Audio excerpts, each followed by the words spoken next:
Chapter 308. Altitude of 10,000, Stable Energy Output. Stable Flight Posture. In the sky that was already showing the color of a fish's belly, 3 Doral transport planes formed a formation with 1 at the front and 2 at the back, steadily flying at an altitude of 10,000 meters with Apsaras in the middle to escort him. Aina, who was sitting in Apsaras, also carefully looked at the readings on the various instruments in front of her. She meticulously reported the index to the rear base through the communication channel. In the base, Kinias, who was wearing a heavy coat, sat in a chair with a pale face as he listened to the conversation between Aina and the technicians around him. "Why don't you rest?" Standing next to Kinias was the woman in red who was ordered to come. Other than Kinias, no one could clearly explain her existence.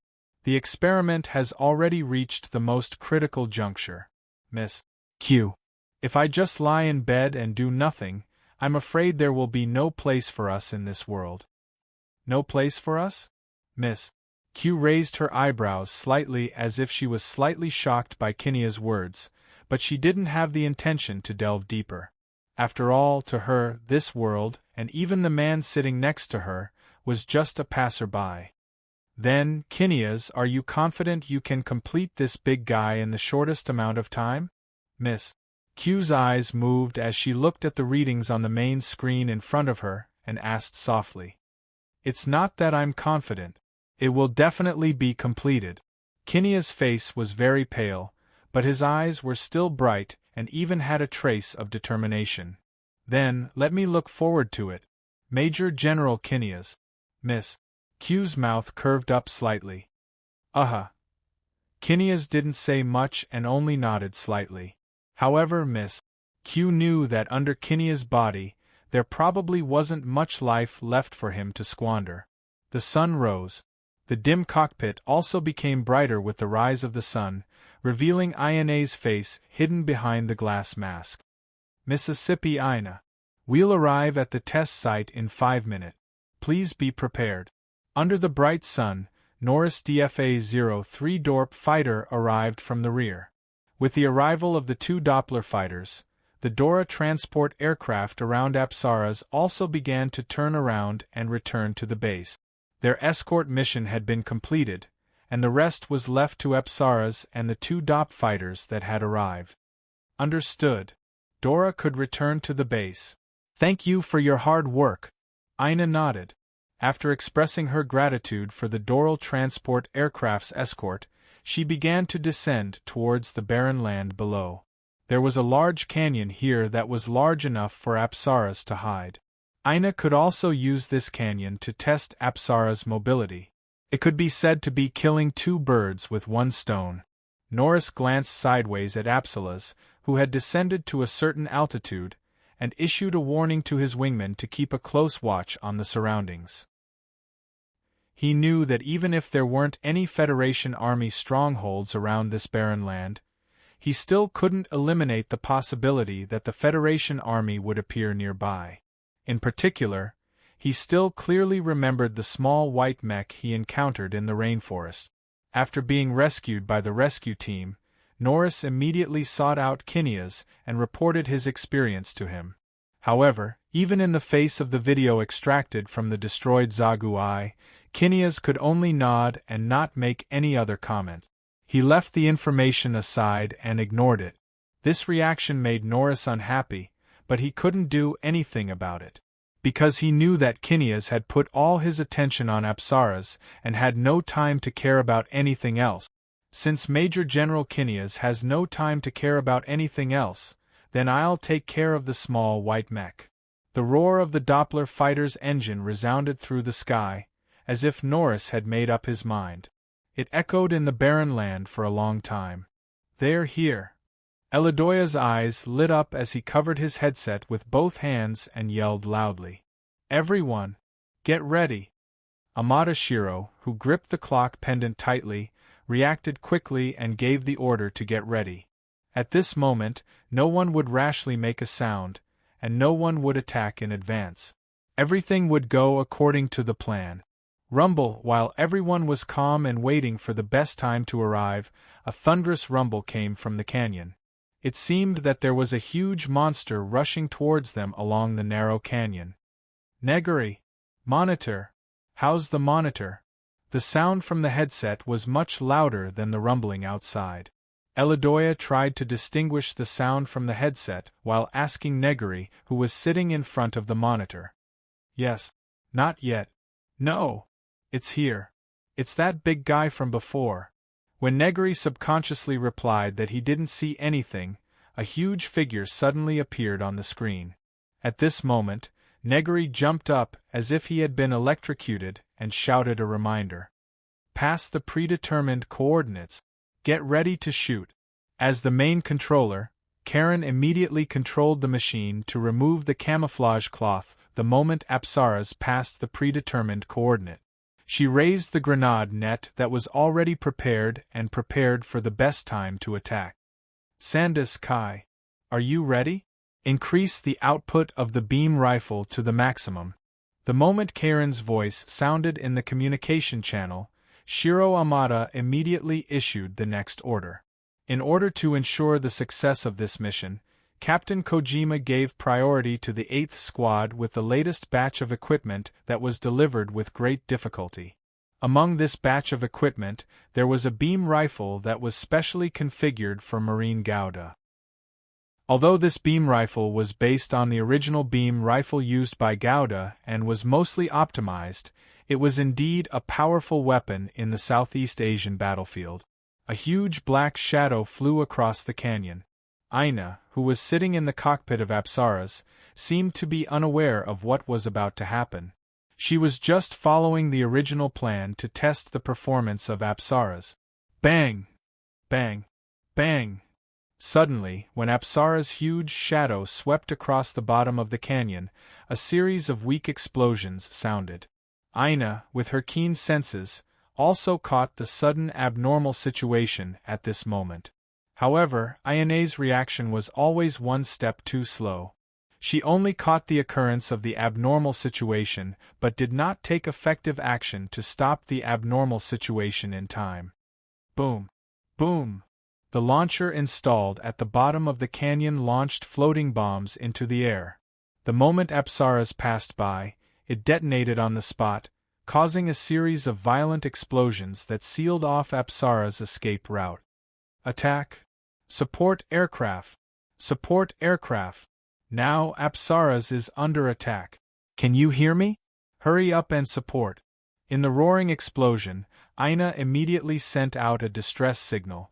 If it was in a wide area, even if it was attacked, Apsaras could rely on its flight ability to escape the enemy's attack range, but it could not do so now.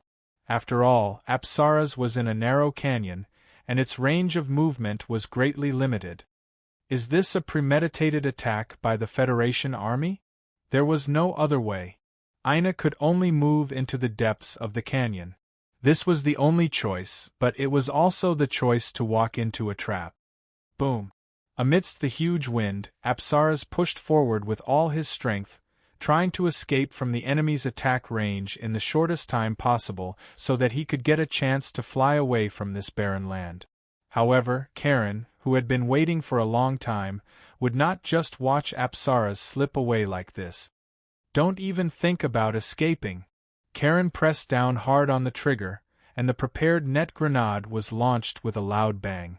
The moment the long tail of smoke swept over the canyon, a huge net enough to envelop Apsaras exploded.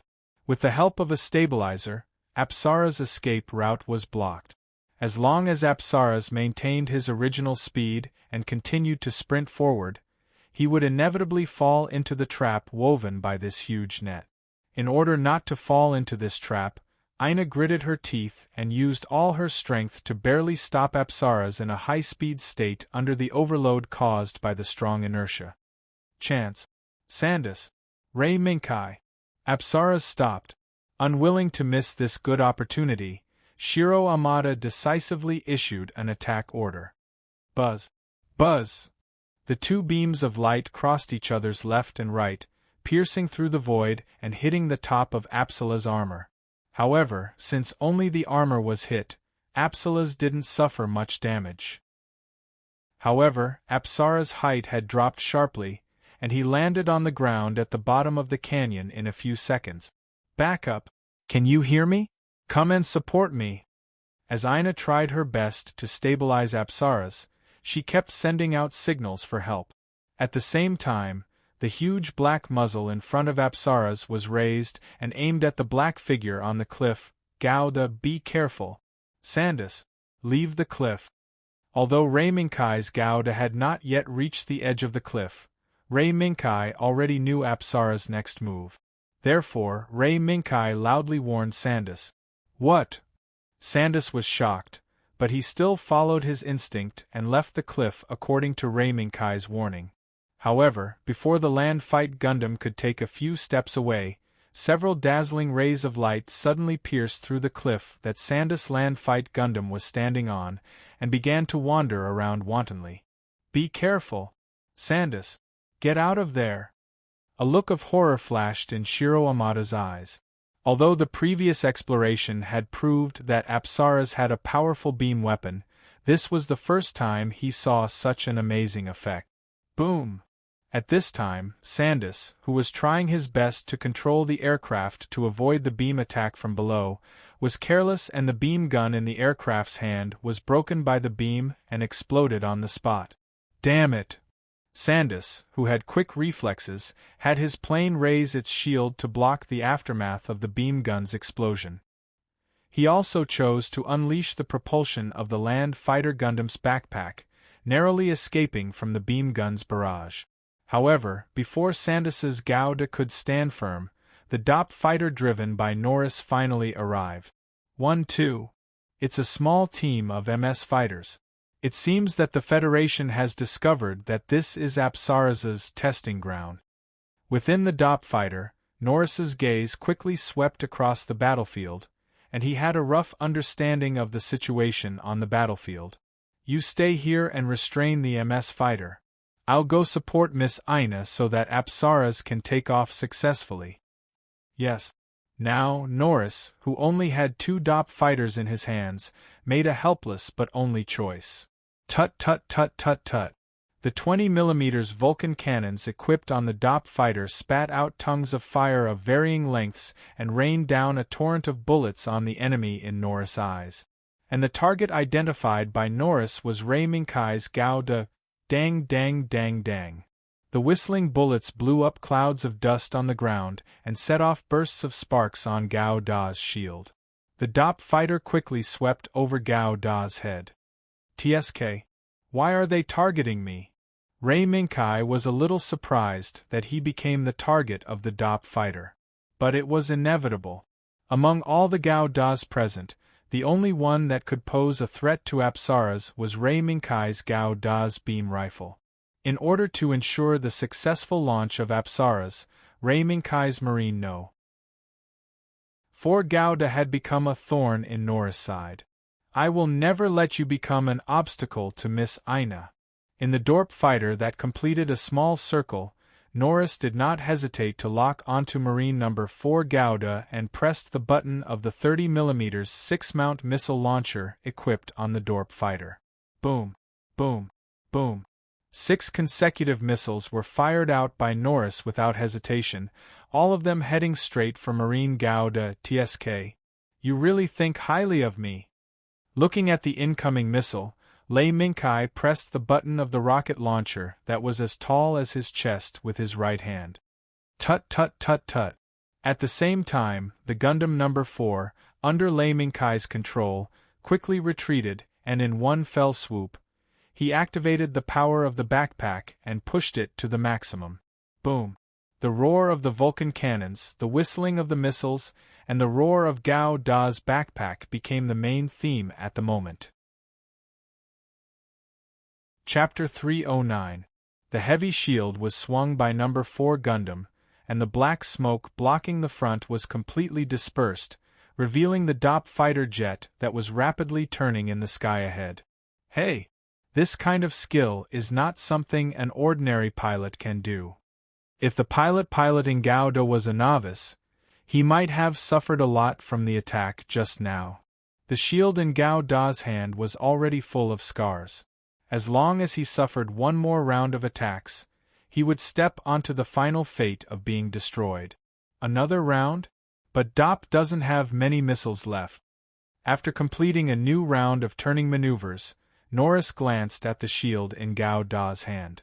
Then, Norris glanced at the other side, Gao Da, who was besieging Apsaras.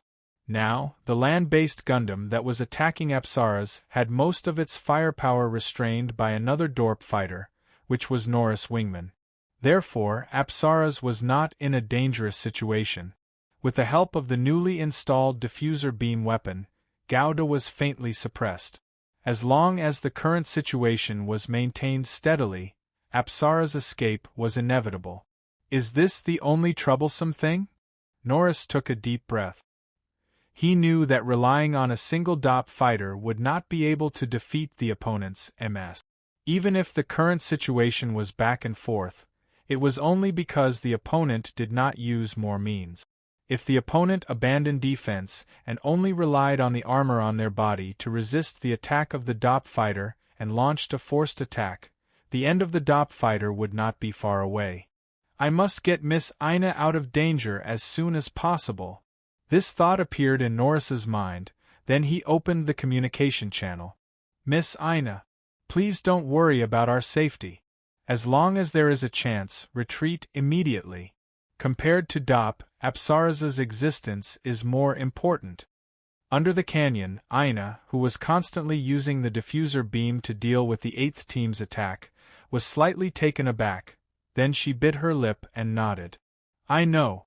Norris, you have to be careful too. Understood. Norris responded loudly, then once again pulled up the nose of the Dop fighter and entered a new round of circling. This change also made Ray Minkai have some new discoveries. This attack pattern, I have some impression. The battle that was taking place was not completely based on the scene in his memory. Not to mention the existence of himself and Gauda, the Dop fighter in front of him, which was obviously more powerful than the original Dop fighter in the original battle, was bound to be a variable in this battle. The enemy's ACE? The crosshair of the beam rifle kept biting at the back of the Dop fighter, trying to lock onto it at a certain time in the future and launch a beam that was enough to obliterate the Dop fighter. It was as if the Dop fighter jet knew how terrifying the beam rifle was. Thus, under pilot Norris control, it kept making all sorts of maneuvers to avoid the beam rifle's lock-on and attack. It had to be said that Norris's technology could indeed be described as powerful. Every time Ray Minkai was about to pull the trigger, Norris's Dop fighter could always capture the subtle murderous intent emitted by Ray Minkai at this moment and completed the evasive maneuver in an instant. This feeling, is it the legendary NT?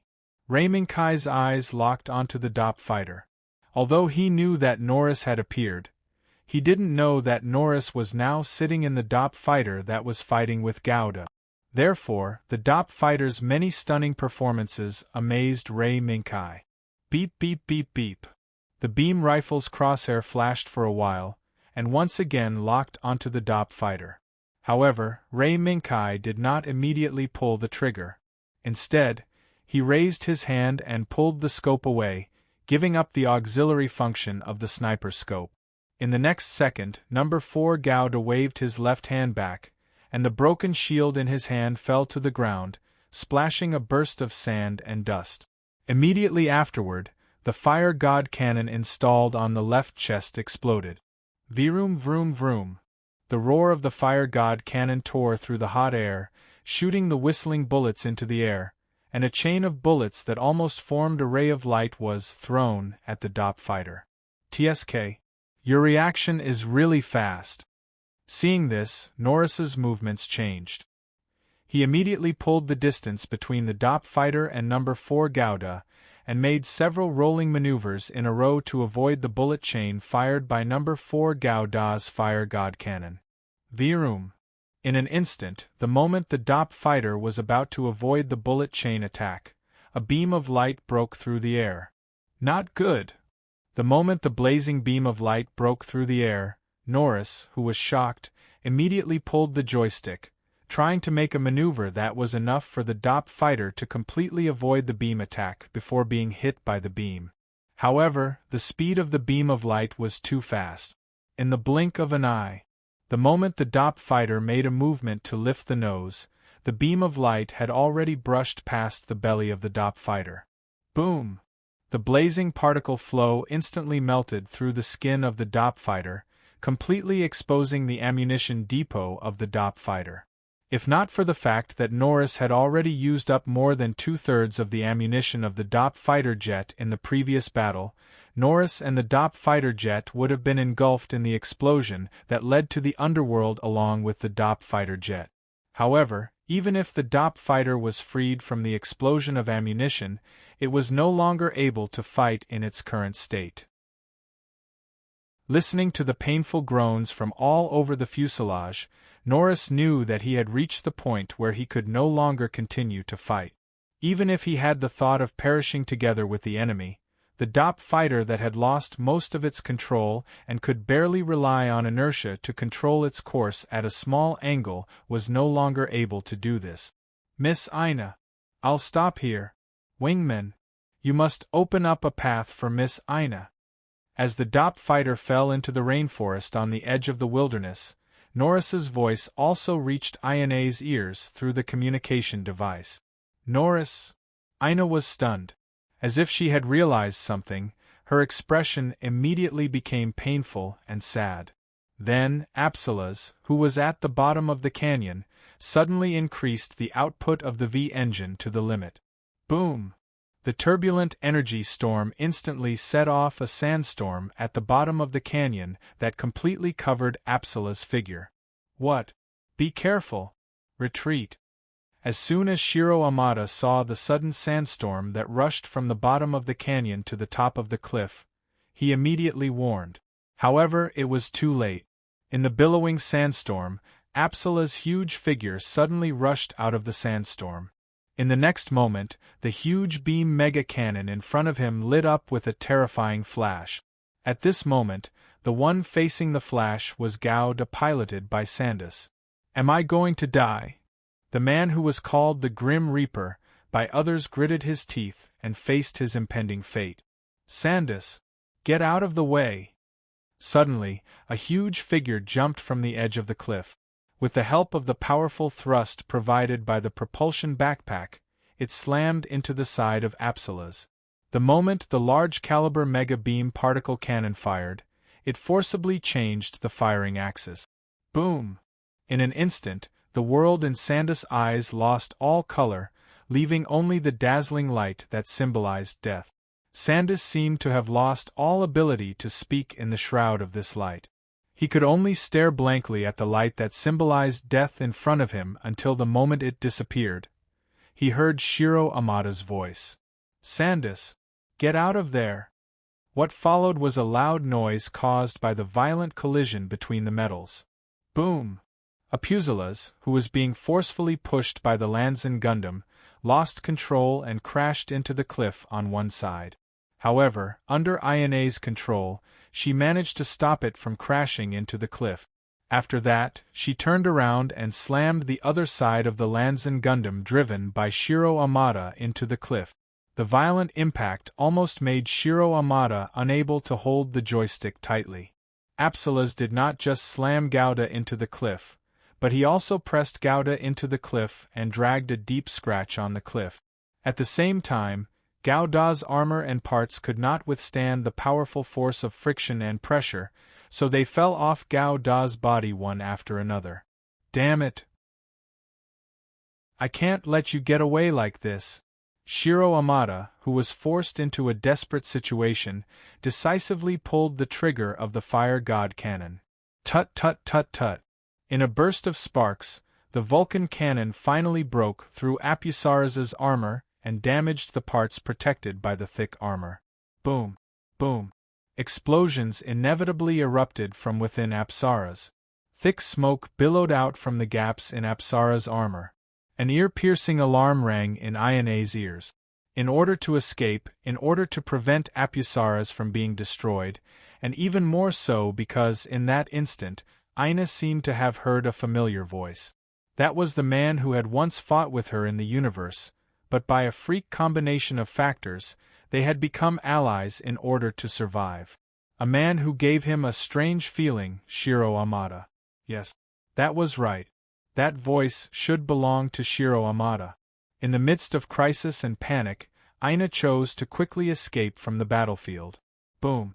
Apsaras used the last of his energy to forcefully push his huge body and Gauda up into the sky, disappearing from everyone's sight. Captain!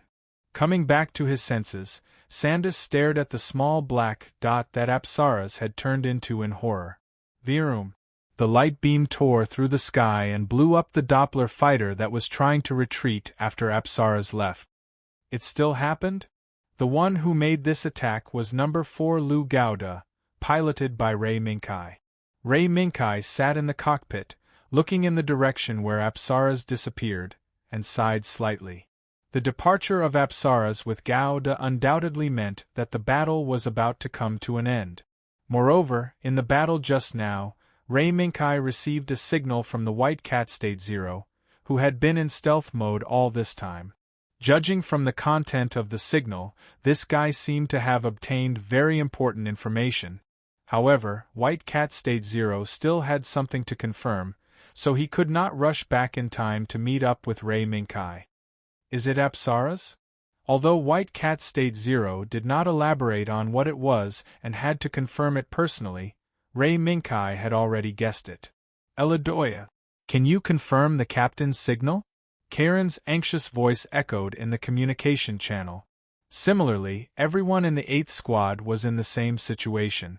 Under this pressure, Eladoya used all the methods he knew, but they were all in vain. No. The captain's signal seems to have disappeared. There is no response at all. Eladoya clenched his teeth tightly and did not give up any hope. At this moment, Ray Minkai's voice sounded.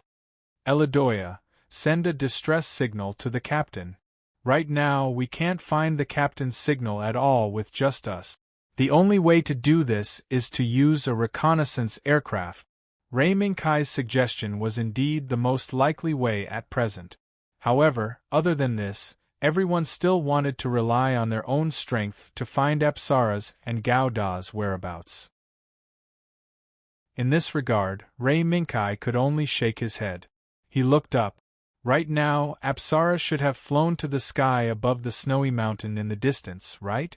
Perhaps, he was already falling rapidly when Shiro Amada and Aina met again in the sky. After pondering for a moment, Ray Minkai raised his hand and pressed the communication button with Eladoya. Eladoya, connect to the captain's communication. I have a situation to report to the captain. In the vast snowy mountain, the wind that rolled up was terrifying. Any liquid that was exposed to the cold wind would be instantly frozen.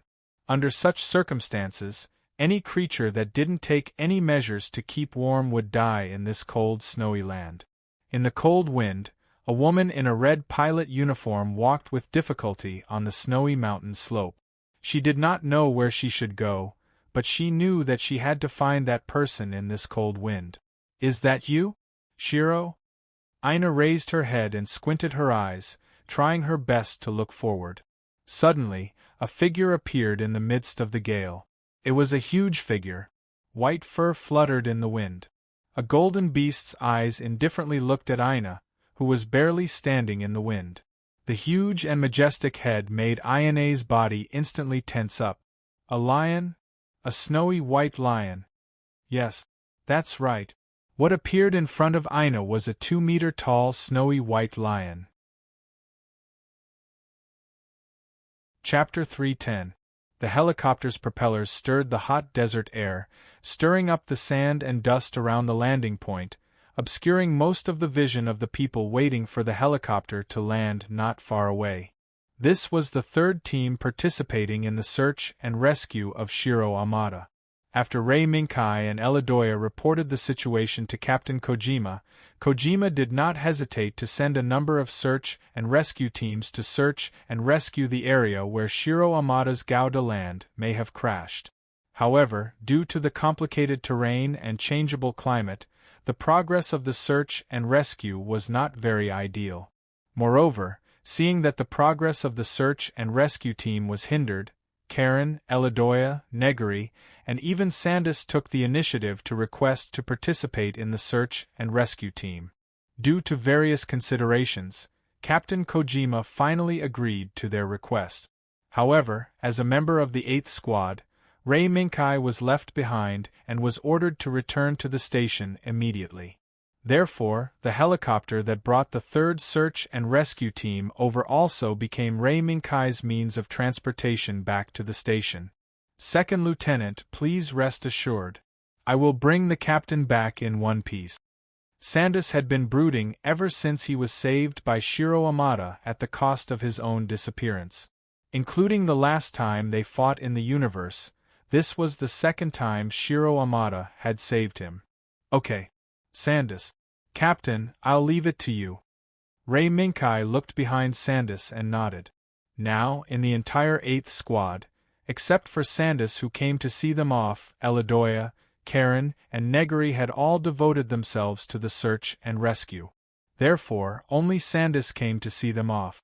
Sand and dust were once again stirred up by the propellers and swept away in all directions. In the rolling sand and dust, Sandus's straight body was like a javelin inserted into the ground, motionless in a military salute, watching Rei Minkai's helicopter take off. A few hours later, Rei Minkai finally returned from the hot desert to the humid and sultry tropical rainforest. When his feet stepped on the soft mud, a major and 2 armed soldiers came to greet him. Second Lieutenant Rei Minkai belongs to Squad 8, right? The major glanced at Rei Minkai's military rank and said calmly, Yes, I'm Second Lieutenant Rei Minkai. Rei Minkai glanced at the 2 soldiers in military police-style shoulder straps standing behind the major and knew that they didn't come with good intentions. Identity confirmed. Well, Lieutenant, please come with us. There's an officer who needs to speak with you. The major didn't say much.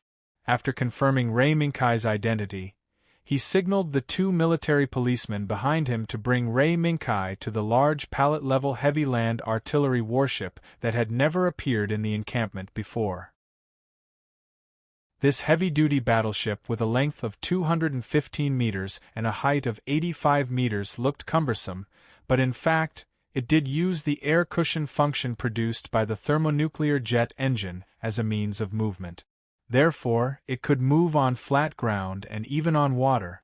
At the same time, this big guy with 2 large main cannons and 3 triple-mounted secondary cannons was also used as a frontline command center.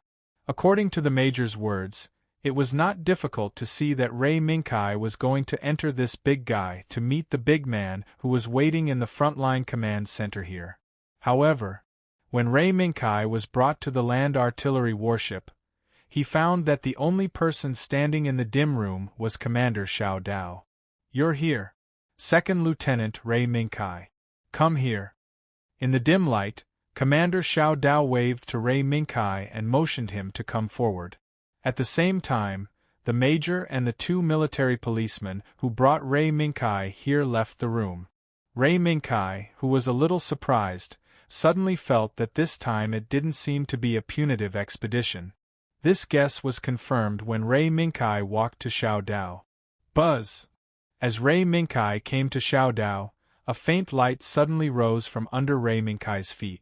While Rei Minkai narrowed his eyes subconsciously, he saw an image that was made up of many lines, as well as groups of flowing data, appearing under his feet.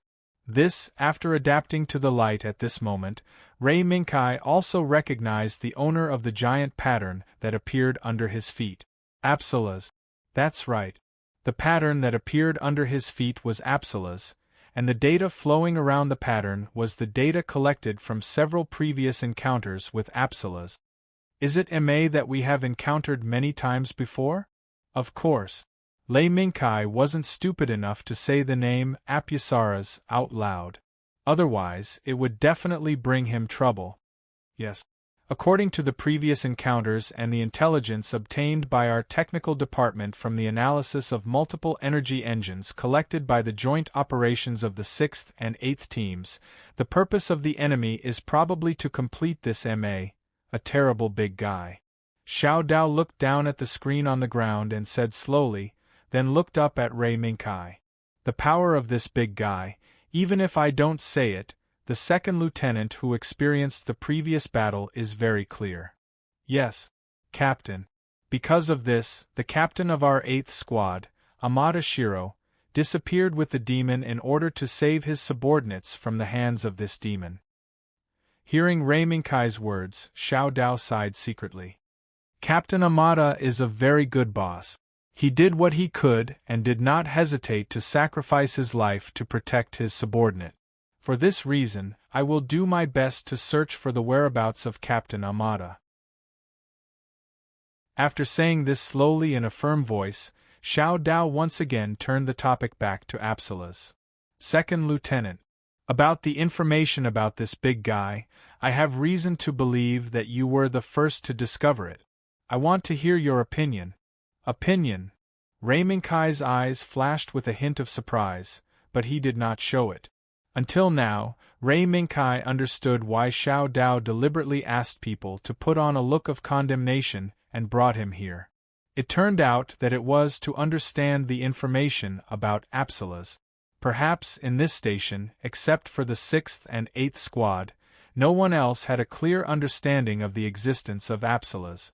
Perhaps only platoon leader Xiao Dao, or the colonel standing behind him, could have caused this situation.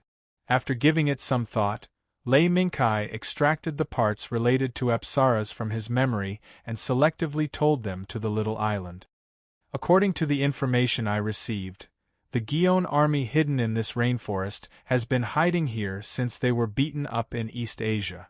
Maybe it's for revenge, or maybe it's to have the power to make the final decision in the war with our Federation army.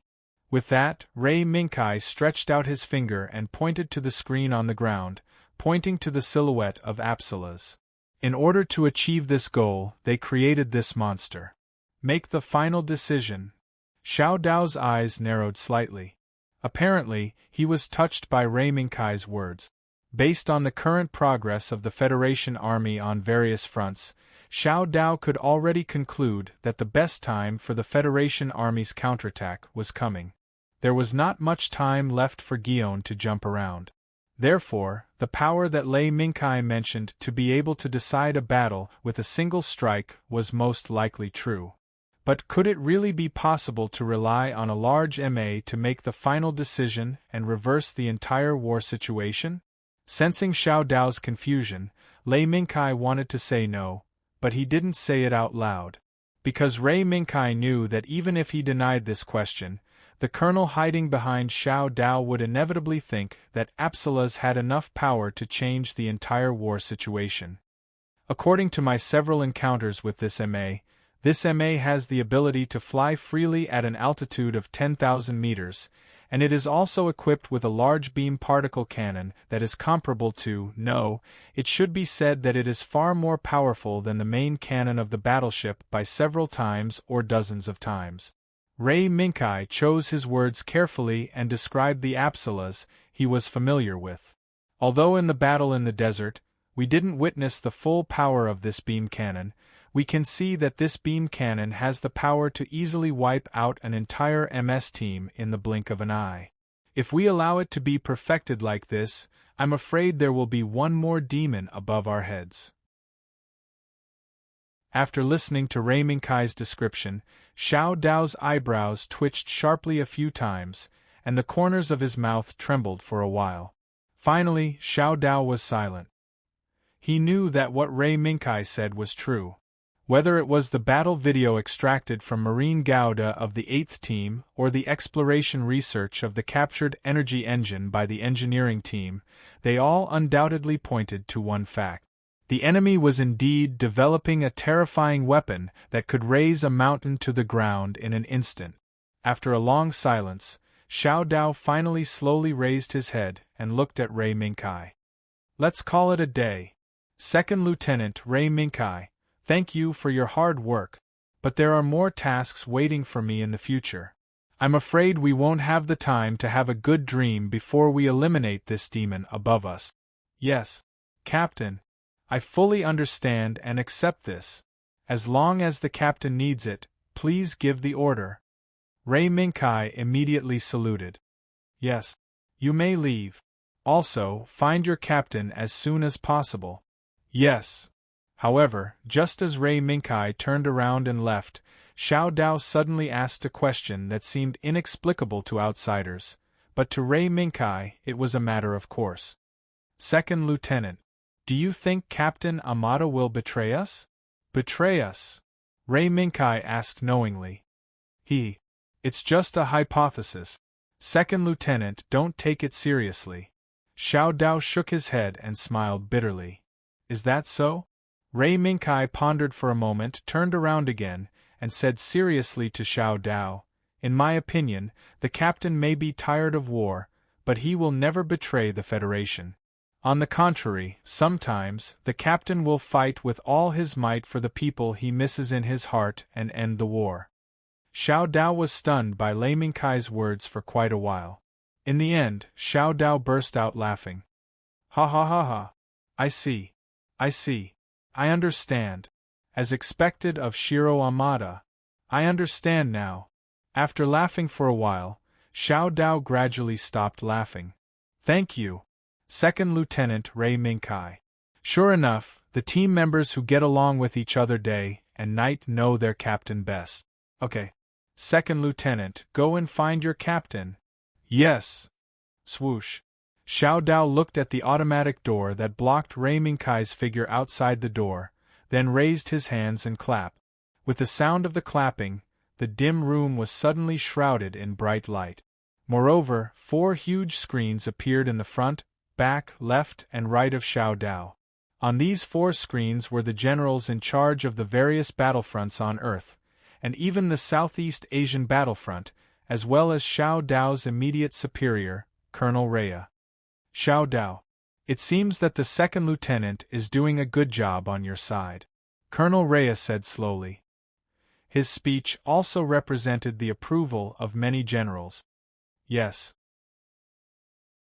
After all, most of our information about this MA came from Second Lieutenant Ray Mingkai. If it weren't for his activity, I'm afraid we wouldn't be so familiar with this MA now. Xiao Dao nodded and sighed. He led a whole mechanical mixed brigade in half a year, but the results were not as important as the few weeks they came here. Strictly speaking, Xiao Dao may have lost face in front of his colleague. Well, we have calculated the situation that Second Lieutenant Ray Mingkai said just now through the supercomputer in the headquarters. This MA does have the terrible power to break through Chabro's defense network and raise Chabro to the ground in one fell swoop. Colonel Rhea looked around, and after obtaining the acquiescence of the generals, he said what he knew. What? Is it true? So, is it time for a general attack? While Xiao Dao was shocked by this fact, he also realized that the Southeast Asian battlefront may have reached the time that it must be solved. Yes. Xiao Dao, mobilize all the forces that can be used. We must defeat the enemy before the enemy's MA is finally completed. Use all the forces that can be used to prevent this MA from appearing in the sky above Chabro. Colonel Rhea clenched his fist and said loudly, at the same time, I will also go to the front line in person to command. Xiao Dao, everything is in your hands. Yes, Colonel. The light immediately went dark. When it lit up again, the face that appeared under the light was that of Colonel Rhea and a man with a scar across his face. Chief of Staff. The second Lieutenant Ray Mingkai you recommended is really good. I hope that after the war is over, this second lieutenant will be able to help me a little. Colonel Rhea's eyes flashed with appreciation, and he did not hide his appreciation of Ray Mingkai to the scarred man in front of him. I believe that Second Lieutenant Ray Mingkai will be at your service, General. Chapter 3:11. The roar of the engine extended from the depths of the desert to the foot of the snowy mountain in the distance. In the billowing sand and dust, a team of 3 Marines Gouda and a Type 74 air cushion truck were moving quickly towards the snowy mountain over there. Is the news true? When the Marine Gouda driven by Karen appeared in front of the canyon in front, it stopped, and Karen's voice came from inside. It's true. According to the information feedback from the reconnaissance aircraft, a few hours ago, before the snowy mountain was blown by the storm, a distress signal was indeed detected. Eladoya, who was sitting in the Type 74 air cushion truck, never took his hands off the monitoring equipment from beginning to end. Even if he was communicating with his teammates, his hands were still constantly adjusting the monitoring frequency, trying to find a clue from the surrounding radio wave. In other words, we have to walk into the snowy mountain that has been enveloped by the storm? Sandus Marine Gouda also stopped behind Karen's Marine Gouda, raised its head slightly, and used its electronic eyes to scan the snowy mountain behind the canyon in front of it. At this moment, the scenery on the snowy mountain could no longer be seen clearly. There was only a vast expanse of whiteness. The information from the reconnaissance aircraft should not be wrong. Moreover, after that, they also found John's reconnaissance aircraft and fighter jets appearing over the snowy mountain. I'm afraid that the pilot of the MA opposite is still alive. Number 4 Marine Gouda, which was Ray Minkai's Marine Gouda, walked past the crowd, stood at the entrance of the canyon, and locked onto the white storm in the distance. Ray Minkai, who was looking around the canyon and the snowy mountain in the distance, slowly said what he knew and could say. In fact, Ray Minkai was not worried about the safety of Amata, Shiro, and Aina. After all, these two did not have an accident in the original trajectory, but instead had an emotional interaction. Moreover, even if there were some unexpected accident, Ray Minkai was not worried because of this, because there was still the White Cat, State Zero, around Amata, Shiro, and Aina. Karen, Sundas, Eladoya, and even Neguri, who had been silent all this time, looked at each other and made a decision. That was to set off. Go and bring back their captain. When all the members of the 8th Squad stepped into the canyon leading to the snowy mountain, the cold wind and white snow became everything in front of them until they found the missing Shiro Amata. A bone-chilling wind swept across the other side of the hill, freezing everything in its path. In this cold wind, white fur gently fluttered in the wind. The pair of golden beast eyes were quietly looking at the woman who was holding the unconscious man in her arms. Who exactly are you? The woman with short silver hair hugged the man tightly in her arms. Her frightened and confused eyes never left the giant white lion standing in the cold wind. The giant white lion did not seem to care about the woman, but raised its head and looked at the top of the cliff not far away on the left. Subconsciously, the woman was puzzled by the giant white lion's actions and turned to look in the same direction. Suddenly, her pupils shrank. Apsalas? Your target is Apsalas? The silver-haired woman held the man's hands tightly, and a feeling of powerlessness spread from the bottom of her heart to all parts of her body. Could it be that the strange giant white lion's target was Apsalas? How could it be? Animals are interested in human creations. The woman laughed when this thought appeared, but she could not dispel this thought. It was too strange. This gigantic snow-white lion was simply too strange. If it had not appeared and guided her, she was afraid that it would have taken her a while to find the man in her arms. Who exactly are you? After hesitating for a moment, the woman who could not find a suitable adjective finally said the word, human. Hearing the woman's question, the giant white lion that was looking at Apsalas slowly lowered its head and looked at the woman and the man in her arms. Then, the snow-white lion took a step forward and walked towards the woman. As the distance between the two sides shortened, the giant white lion's huge body also brought great pressure to the woman. Under this pressure, the woman subconsciously retracted her right hand that was holding the man and reached for the pistol at her waist. However, in the next second, the giant white lion stopped, stretched out its right paw, and gestured on the snow as if it was writing something. Seeing this, the woman stopped and frowned as she looked at the words written by the giant white lion. Keep warm? Once she saw the words clearly, the woman suddenly woke up. From the moment she found the man in her arms until now, she seemed to have not really done anything to keep him warm. If this dragged on, something bad might happen. Sorry. I have to do something to keep him warm first. Unexpectedly, just as the woman got up and wanted to drag the man to the broken, half-kneeling humanoid Ms. Lu Zhan Gouda not far away, her hands suddenly became empty. The giant white lion had unknowingly grabbed the man's collar and dragged him step by step to where Lu Zhan Gouda was. You! The woman was shocked.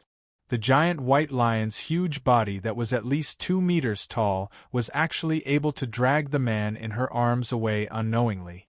Was she dreaming? After placing the man on the leeward side of the tall Lanzan Gundam, the white lion turned around and looked at the woman. It tilted its head slightly, indicating that the woman could close the canvas that was stuck between the tall Lanzan Gundam's left leg and was rustling in the wind to block the wind in this leeward area. However, when she was closing the canvas, the woman realized that the giant white lion had left the leeward area and was standing in the wind again. Seeing this, the woman hesitated for a moment, but in the end she opened her mouth and invited, "You come here to take shelter from the wind?" The giant white lion shook its head and looked up again at Apsalas that had stopped at the top of the cliff. After confirming that the strange giant white lion's target was Apsalas, the woman finally gave up on the idea of continuing to communicate with the giant white lion. After all, in her opinion, even if the giant white lion climbed onto Apsalas, it probably would not affect Apsalas at all. Thus, under her gaze, the figure of the strange lion was gradually drowned by the cold wind, leaving only a line of words written on the snow. "Stay here, someone will come to save you." The woman was stunned for a moment and finally sighed, "Perhaps there really is a god in this world." However, the giant white lion was not the so-called god that the woman spoke of. It was one of the true forms of the white cat, State Zero. Since the battle with the small Avenger AS, it had been lurking in the base, waiting for Ina Sakhaline to climb onto Apsalas again. Therefore, when Ina attacked, the white cat, State Zero, took advantage of the fact that no one was paying attention and ran into the cockpit of Apsalas. While leaving the base with the help of Apsalas' power, it observed the body that the white cat was very concerned about from a close distance. After some observation, the white cat, State Zero, came to some conclusions. During the battle with the 8th Squad, it also got in touch with Ray Minkai. Now, the white cat, State Zero, finally had the time to investigate Apsalas that had stopped at the top of the cliff after helping Ina and Shiro Amada settle down. The cold wind, which made humans feel at a loss and even threatened their lives, could not stop the footsteps of the white cat, State Zero, who had transformed into a giant white lion. Its footsteps were firm and steady, without any trace of being disturbed by the cold wind. Its furry sideburns made the cold wind helpless. Soon, State Zero arrived at the bottom of the cliff. The only way to enter Apsalas in the shortest time possible was to climb up the cliff. If State Zero went around the 2 sides of the cliff, it would take a lot of time. The only thing that was certain was that going around the 2 sides would not allow him to reach Apsalas before the storm ended. Is this the only way? State Zero grinned and flicked its claws without hesitation. Then again, as a feline, State Zero should not be troubled by this cliff that was not too high, right? What's more, strictly speaking, State Zero could not be classified as a normal feline. Clang! Sparks flew on the cold cliff, and a snow-white shadow quickly jumped back and forth on the cliff. With each burst of sparks, the snow-white shadow leaped higher and higher until it landed firmly on the top of the cliff, which was the snowy ground next to Apsalas. TSK. Why haven't I done such a boring thing? I only need to transform back into the Long Fong lion and rush up the cliff in the form of a hunting gull. State Zero shook off the snow on its claws and showed a look of disdain. But soon, State Zero was attracted by Apsilas in front of it. Stepping forward, State Zero circled around Apsilas, whose body was covered in wounds and whose armor had different degrees of damage. There were even signs of distortion. State Zero stopped at the edge of a gap that was still emitting sparks. Is this it? State Zero's golden pupils silently stared at the armor that had a hole in it. Without a doubt, the fluctuation emitted from it was the fluctuation that State Zero was most concerned about. As long as this broken and obstructing armor was removed, State Zero's doubts would be answered. Swoosh! Without hesitation, State Zero raised its right claw and swung at the broken armor. Bang! The moment the crisp sound exploded, the broken piece of armor also rolled in the cold wind, powerlessly rolling down the other side of the cliff. A glimmer of light flew up from the broken armor and quietly appeared in front of State Zero. It's you. State Zero swung its claws, and another broken armor fragment was sent flying and landed on the snow not far away. Then, the glimmer hidden under the armor became even brighter. Fragment? State Zero was shocked. It raised its right claw and carefully used its sharp claws to move away the pipelines around the glimmer of light. However, these actions were only able to move the scattered pipes in the surrounding area. The first layer, no, it should be said that the glimmer of light was wrapped in a delicate device. There was no way to open the device and take out the glimmer of light with simple method. State Zero did not hesitate or stop his actions. Instead, it raised its right claw and slammed down on the device. Dong! In an instant, a loud sound like a bell suddenly exploded. The surrounding wind and snow were all pushed away, and the space around the cliff where Apsaras was at became empty. However, even with such a big commotion, the device wrapped in the glimmer of light was unharmed under State Zero's sharp claws. It's so hard? What the hell is this? A cold light flashed in State Zero's eyes, and he raised his right claw again. This time, the sharp claws were surrounded by golden light. This was the laser claw used by the long-toothed lion. If State Zero had not swallowed the fragments previously, it would not have been able to use this power. Swoosh! The golden light flashed, and the device wrapped in the glimmer of light was immediately shattered. However, before State Zero could show a proud expression, a strange feeling suddenly crept into its heart. No, this doesn't feel like a fragment. Looking at the glimmer that had been broken, State Zero pondered for a moment, opened its mouth and swallowed it. In the next second, State Zero's eyes suddenly widened. This isn't the original fragment. This is a fragment that has been tampered with. After being shocked, the figure of Miss Q naturally appeared in State Zero's mind. Is it you, Miss Q? How dare you do such a thing to our hometown? I will not forgive you. Roar!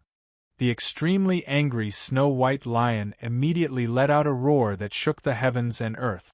The angry roar spread throughout the entire snowy mountain along with the storm. Ah! What's that sound? The originally noisy sound due to the storm became even more ear-piercing when State Zero's roar was heard.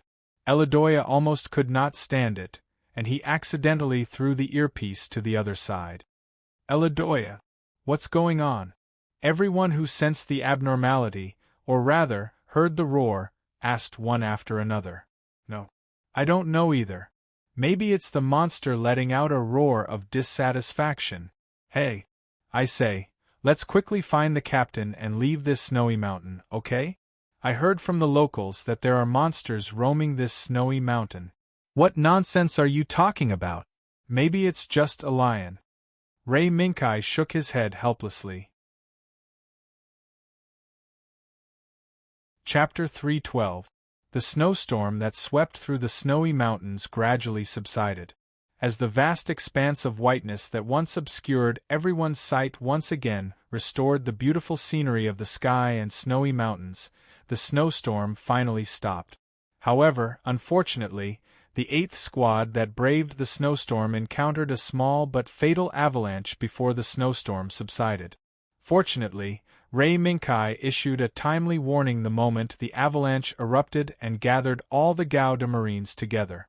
They raised the shields in their hands and artificially created a shield wall that could withstand the impact of the avalanche. Despite Lei Minkai's timely warning, the 3 Gundams could only reduce the impact of the avalanche to a barely acceptable level when faced with the terrifying nature of the avalanche. But the Type 74 hovercraft that was hiding behind the Land Battle Gundam was not so lucky. Before the avalanche arrived, Eladoya and Neguri drove the Type 74 hovercar to the back of the 3 Gauda Marines in time and placed the anchor in the ground. However, these measures only allowed the Type 74 hovercar to avoid the first wave of the avalanche, but not the subsequent avalanche. Bang! With a powerless cry of pain from the anchor, the Type 74 hovercar was like a rolling snowball that was swept away by the violent avalanche from behind the Gauda Marines. Eladoya, Neguri. Karen saw the Type 74 hovercar being swept away and couldn't help but shout loudly. However, the shield wall formed by the 3 Gauda Marines was already exhausted when resisting the impact of the avalanche. If a shield was suddenly removed at this critical moment, the entire shield wall would be swept away by the avalanche on the spot and end up like the Type 74 hovercar. Karen, Sandus, hold on. Eladoya and Neguri should be fine. At this time, even Ray Minkai could only comfort himself like this. The shield that was erected high up in the air kept howling in pain. Starting from the left arm and extending all the way to the feet, the various parts of the Gundam were constantly trembling under the impact of the avalanche. In front of Lei Minkai and the other 2 was the white wave that was crazily crashing down from above, as well as the screen that was continuously shaking. It was as if in the next instant, this terrifying avalanche would shatter the shield wall formed by the 3 Gundams, completely burying these 3 killing machines created by humans in this snowy mountain. Rumble, finally, the avalanche stopped. The 3 Gauda Marines that formed the shield wall to resist the avalanche had only their heads exposed above the snow at this moment. The rest of the body was completely buried under the snow. Is it over? Sandus' forehead was covered in cold sweat. Even if he had experienced several life and death crises, when facing the terrifying power of nature, he couldn't help but feel a trace of fear. Eladoya, Neguri. As soon as the avalanche stopped, Karen immediately controlled her body to jump out of the snow and quickly turned on the friendly signal identification device, trying to find the Type 74 hover truck that was swept away by the avalanche. Perhaps it was not meant to die. The Type 74 hover truck that was involved in the terrifying avalanche still sent out a clear signal for help. This made Karen, Sandus, and Ray Minkai couldn't help but breathe a sigh of relief. However, Ray Minkai, who cooperated with Karen and Sandus to rescue the Type 74 hover truck from the thick snow, couldn't help but look at the depths of the snowy mountain, and then at the Type 74 hover truck that was exposed from the dug snow pit. In the end, Team 8 still lost members.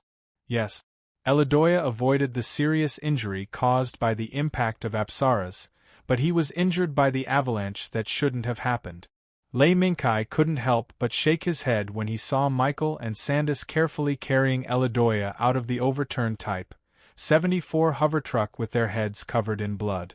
Judging from the situation of his left leg that was twisted in another direction, Eladoya probably wouldn't be able to get out of bed for a few months. Ah! Pain, pain, pain! What are you still doing here? Just let Michael stay with me. Hurry up and find the captain now. Enduring the excruciating pain in his leg, Eladoya unyieldingly tried to drive Lei Minkai, Karen, and Sandus away from the scene. Sandus was stunned. Sandus was stunned for a moment, but he didn't want to leave Eladoya and Neguri here. Sandus, stay here and look after them. Karen and I will go first. Also, check the condition of the Type 74 hover truck.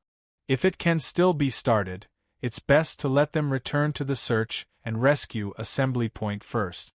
Seeing this, Ray Minkai took the lead and made a decision to save Karen and Sandus from being in a difficult position.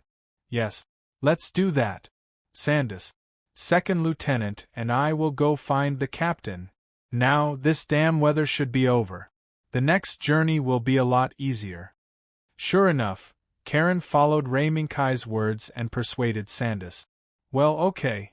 You all have to be careful. So, Sandus stayed to take care of the two injured and try to restart the Type 74 hover truck, while Ray Minkai and Karen continued to set off into the depths of the snow mountain. Beep beep. After walking for about half an hour, Ray Minkai's and Karen's landlines rang in unison with a series of urgent signals. A distress signal? Karen's eyes flashed. After quickly pressing a few buttons with her right hand, she looked at the information that appeared on the screen and said in surprise, "It's a distress signal from the Federation. It's the captain." It should be. But we still have to be careful. Before, Captain's Marine Gauda flew into the sky with the enemy's MA. Ray Minkai nodded and reminded Karen. I see. The night would eventually leave. When the first light of dawn scattered on the snowy peak, two light spots suddenly appeared in the sky, attracting the attention of the man and woman snuggling together in a canyon in the depths of the snow mountain. Aina, look, what is that? It turned out that the man and woman were Amada, Shiro, and Aina, who fell from the sky in this canyon before. Under the guidance of the snow-white lion, they were finally able to survive this snowstorm. Furthermore, there was also a fateful farewell. At this moment, the two were staring at the two light spots in the sky. Woo-woo, the whistling sound of the wind once again resounded in the sky. However, this was not the sound of the blizzard, but the sound of the killing weapon made by humans, the sound of the swordfish fighter jet falling rapidly. It turned out that the two light spots that Amada, Shiro, and Aina saw were the battle between the swordfish fighter jet among the search forces sent by Captain Kojima and the DOP fighter jet driven by Norris, who once again volunteered to search for Aina. Not to mention the swordfish fighter jet, Norris' situation alone was enough to surprise people. In the previous battle, Norris, who fell in the rainforest, was lucky to escape from the cockpit when the DOP fighter jet exploded. He narrowly escaped with the cover of the rainforest to avoid the Federation Army's search and returned to the base. However, in the process of escaping, Norris, who had different degrees of injuries all over his body, actually volunteered to participate in the search for Aina regardless of his injuries. This made Kineas, who was also seriously unwell, nod in approval of Norris' request. "Miss Aina, you're really still alive." Norris, who was chasing the injured swordfish fighter jet in the sky, saw Aina snuggled up with Amada Shiro, and couldn't help but breathe a sigh of relief. He even blew up the swordfish fighter jet that tried to escape from his subordinates under the cover of the canyon's terrain. Immediately afterward, Norris endured the severe pain in his body, pulled the DOP fighter jet back into the sky, and sent out a distress signal.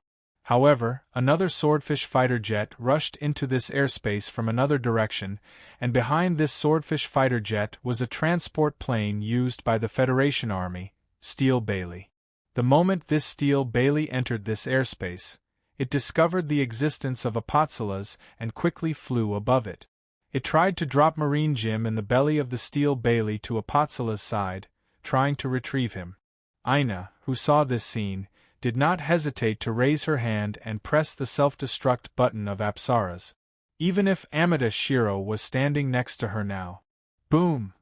The powerful shock wave generated by Apsara's self-destruction pushed Steel Bailey, which was hovering above it, to the cliff next to it. Then, before the explosion of Apsara's ended, the explosion of Steel Bailey followed. "Look, there's an explosion over there."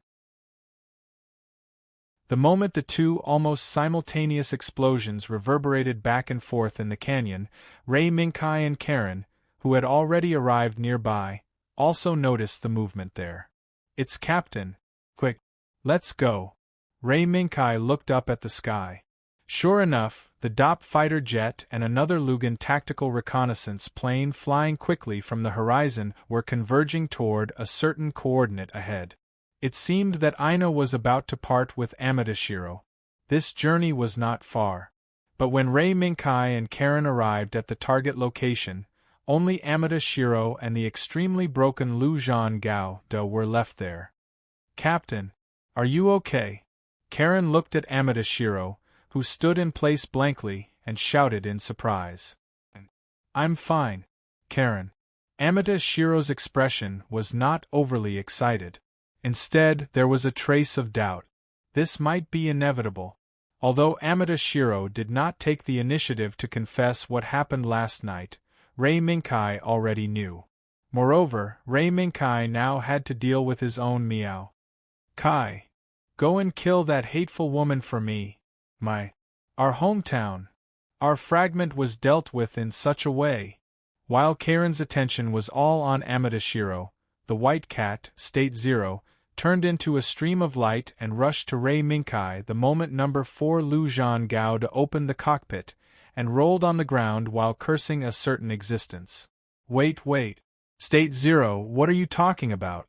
Ray Minkai, who had sharp eyes and agile hands, turned off all external communications and all recording devices in the cockpit in an instant, and closed the cockpit door again. "Miss Q, Kai. I saw it. One of the murderers who once destroyed our world, Miss Q, appeared in this world."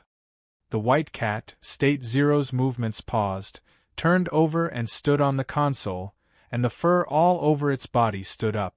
Looking at the white cat, State Zero's rarely seen fur standing up, Ray Minkai could not help but be puzzled.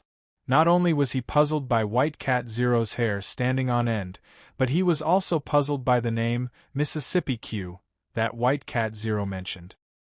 He seemed to be very familiar with this name, but he could not remember who it was. Perhaps this was also a part of Ray Minkai's lost memory, a very important part. "State Zero. Say it clearly. Who is Miss Q? The murderer who destroyed our hometown?" Ray Minkai's puzzlement made State Zero angry, but it soon calmed down. After all, it knew that in the process of escaping from the collapsed hometown, Ray Minkai lost most of his memories of his hometown. "Miss Q. We don't know where she came from, but ever since she appeared in our hometown fell into an irreparable state, an unsalvageable state of the world, until the world was destroyed." White Cat, State Zero's voice once again rose with an uncontrollable anger, and it echoed in Ray Minkai's ears for a long time. "Miss Q. The murderer who destroyed our world." Suddenly, Ray Minkai thought of a terrible speculation.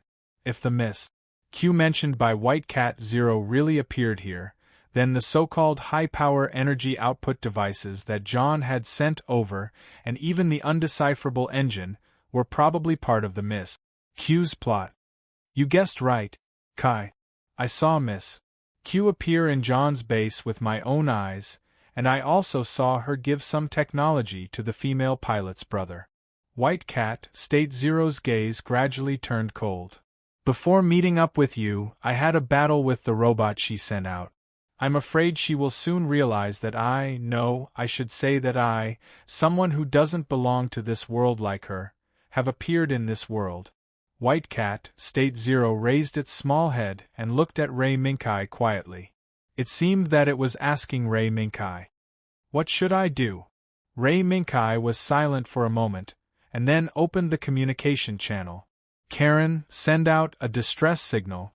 Inform the rescue team to come and retrieve Marine Gouda. We may have other missions to complete." Upon hearing Ray Minkai's words, Amatashiro, who was staring blankly at a certain direction in the sky, suddenly turned his head and looked at Ray Minkai's number 4 Marine Gouda Second Lieutenant. "Do you still want to continue the battle?" Ray Minkai paused for a moment, then replied firmly, "Yes, Captain. In order to let this ridiculous war end as soon as possible, the battle now is necessary. Furthermore, if you still want to reunite with her, you can't hesitate any longer." The development of the situation has exceeded our expectations. Maybe. Raiminkai's voice paused. He did not care about Karen's existence and directly said Ayane's name. Maybe Ina Sakhaline will encounter some mishaps after returning to her base. Chapter 313. The Lugan Tactical Reconnaissance Aircraft slowly landed on the landing platform. Ina, who was walking down the stairs, immediately saw Norris standing at the side. She was surprised and happy to see Norris, who she thought had died in the battle, standing in front of her once again. Norris, are you okay? Yes. Thank you for your concern, Miss Ina. It's just a small injury. Norris appeared to be very tough, but if his forehead was not covered in cold sweat and his gradually paling face, Ina might have believed him. Norris, don't force yourself anymore. You go call the doctor. Needless to say, Ina could also see how serious Norris' injuries were. Also, Ina knew that in the rescue operation before, Norris ignored his injuries and forcefully piloted the DOP fighter to fight the Federation's swordfish fighter in an aerial battle. Under such circumstances, Norris' injuries would definitely not be any better. Norris was silent for a moment, but finally nodded. Ina had already returned to the base, so there should not be any more accidents. Under this consideration, Norris followed the doctor and left the underground hangar. Welcome back, adorable Ina. What was strange was that the person who welcomed Ina was not her brother Kinias, but Miss Q. Seeing this woman who could charm the opposite sex with every action, Ina did not have a good impression of her, but she did not hate her existence. Moreover, Ina knew that she was the only one who could stabilize her brother Kinias' condition, so that Kinias could wholeheartedly fulfill his dream. Miss Q, where's my brother? Ina raised her hand to let the other soldiers handle other matters, then looked at Miss Q. Kinias? He's resting now. It's really not easy. Miss Q smiled slightly, as if she was complaining to Ina about the process of persuading Kinias to take the medicine. He didn't seem to believe that I could stabilize his condition. Just persuading him to take the medicine took a lot of effort. If you were there at that time, I wouldn't have had to spend so much effort. Miss Q's complaint made Ina frown slightly, but she was more concerned about her brother Kinias' condition. I'm going to check on my brother. Miss Q. Excuse me, I'll leave first. Miss Q nodded and stepped aside. Go. Major General Kenias had already entrusted the matter to him. Even though we've lost Apsaras 2, we still have Apsaras 3, which is about to be completed. By then, we'll have to rely on your driving skills. Ina didn't answer. She just nodded and turned to leave the underground hangar. Looking at Ina, who had disappeared into the corridor, Miss Q smirked and said in a low voice, "What an interesting pair of siblings. If the plan succeeds, perhaps keeping them by my side can add some entertainment to my boring time." Miss Q thought so, but she had more important things to do. I didn't expect Apsalas to be defeated even with the V engine. That really surprised me. Fortunately, I still have a backup plan. Kinias, let me fulfill your dreams. But after that, you'll have to pay a price. Therefore, under Miss Q's order in the name of Kinias, all the participants of the Apsaras project gathered around her and waited for her orders. On the other side, Ina, who was extremely concerned about her brother Kinias' condition, didn't care about the changes in the researchers she encountered. She only hurried to Kinias' room. As soon as she entered, Ina saw Kinias, who was half lying on the bed, slowly flipping through the book in his hand. Looking at his face that was faintly glowing red, he didn't seem to be resting like what Miss Q said. "Brother, I'm back." Although Ina was confused, seeing Kinias' complexion began to improve, she couldn't help but feel happy for him. Hearing Ayane's voice, Kinias, who was flipping through the book in his hand, put down the book in his hand, looked up at Ina, and revealed a smile. "Ina, you're back. You didn't hurt there, right?" Seeing Kinnea's smile, Ayane's heart also calmed down. She stepped forward and slowly sat on the bed.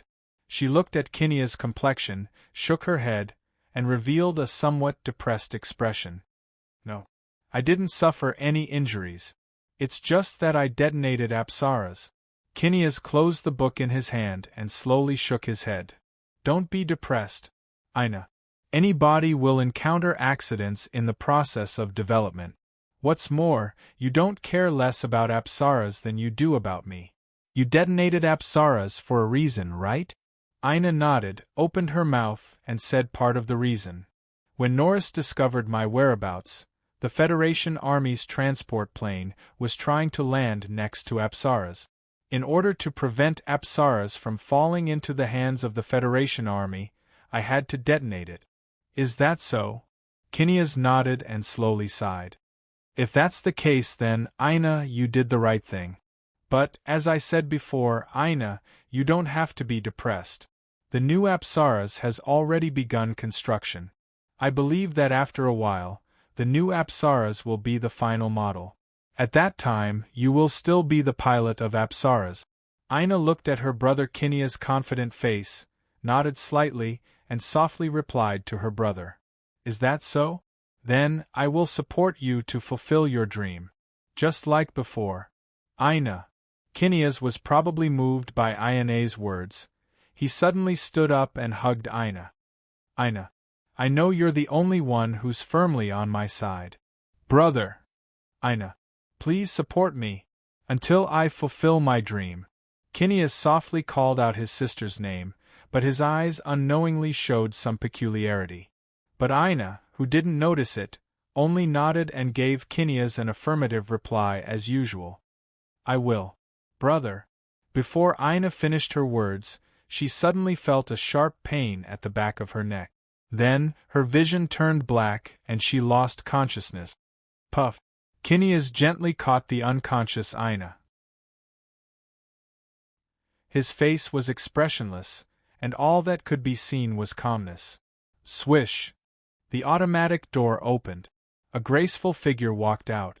She glanced at the unconscious Aina, shook her head slightly, and sighed softly. Don't worry. Kinneas, you really dared to do this. I was just giving a suggestion. Madam. This is to ensure the success of the plan. Although I have confidence in my younger sister, there are already uncertainties. The person who came was Miss Q. After she arranged the follow-up work, she returned to Kinnea's room and happened to see Kinneas unknowingly injected the sedative into Ayane's body. Unstable factors? Miss Q slightly raised her eyebrows, waved her hand, and a photo appeared. Then, she waved it in front of Kinneas's eyes.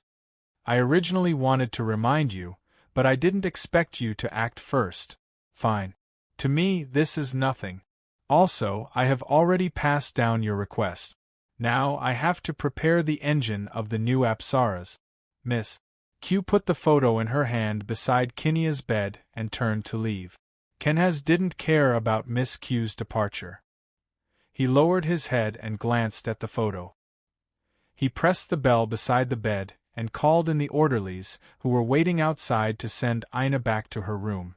When he was the only one left in the room, Kinneas picked up the photo and squeezed it hard. His gaze was even more vicious as he looked at the man protected by Aina in the photo. I will never let you take Aina away from me. Shiro Amada, who was hated by Kinneas, didn't know what happened to Aina in the John base. The only thing he knew was that after he was rescued and returned to the base, he faced a military trial. Although during the trial, the evidence provided by Rei Minkai allowed Shiro Amada to be cleared of some unnecessary charges, Shiro Amada still had to face a period of confinement to reflect. For Shiro Amada, this was already the best result. After all, compared to the original result of defining Shiro Amada as a spy suspect, this was indeed an acceptable result. Well, kid. Anyway, your body is already rotten. Take this opportunity to have a good rest. The old quartermaster sat on the chair and patted the silent Shiro Amada. As for Karen, Sandus, and Negri with a bandage on his head were also in a state of silence. The existence of Ina Sakhaline was already known by the entire 8th Squad. It was just that everyone maintained a tacit understanding and didn't say anything about this information that could possibly send Shiro Amada to prison. Lei Minkai, on the other hand, stood by the window and looked at the pouring rain outside in silence. For a moment, the atmosphere in the entire room became incomparably oppressive, causing the old quartermaster to be at a loss. Helpless, the old quartermaster scratched the back of his head and muttered a few meaningless words. Then, he got up and pulled Negri up while muttering loudly. "Kid, since you are injured, don't come here to join in the fun. Can't you see that it's raining heavily outside? Hurry up and get back to the bed." Wait! It's raining outside." Negri shouted and struggled, but he was shocked to find that he couldn't get away from the old quartermaster's hands. "What are you shouting for? Get back to the bed and sleep. You're just a kid, why are you joining in the fun?" The old quartermaster kicked and dragged Negri out of the room in big strides, all the way to the field hospital. The remaining Karen and Sandus looked at each other, apologized to Shiro Amada in unison, then turned and left. Now, not to mention the old quartermaster who left first, even Karen and Sandus could see that Shiro Amada and Rei Minkai seemed to have something to talk about in private. The presence of the rest of the people just made them unable to speak. "Second Lieutenant, what did you mean by what you said before?" Sure enough, after everyone left, Shiro Amada looked up at Rei Minkai and asked the question that had been in his heart since he came back from the snow. "Literally, Captain, do you still remember the output devices we seized before?" Rei Minkai withdrew his gaze from the heavy rain outside the window and fell on Shiro Amada's face. At this moment, Shiro Amada's eyes were full of doubts, but he was still worried. Although he was puzzled by what Rei Minkai said, he was worried about Ina Sakhaline's safety. "Output device? Our engineering team didn't find anything wrong with it. Although the engineering team thought that they couldn't analyze anything from the structure." Shiro Amada shook his head and told him everything he knew. "Is that so?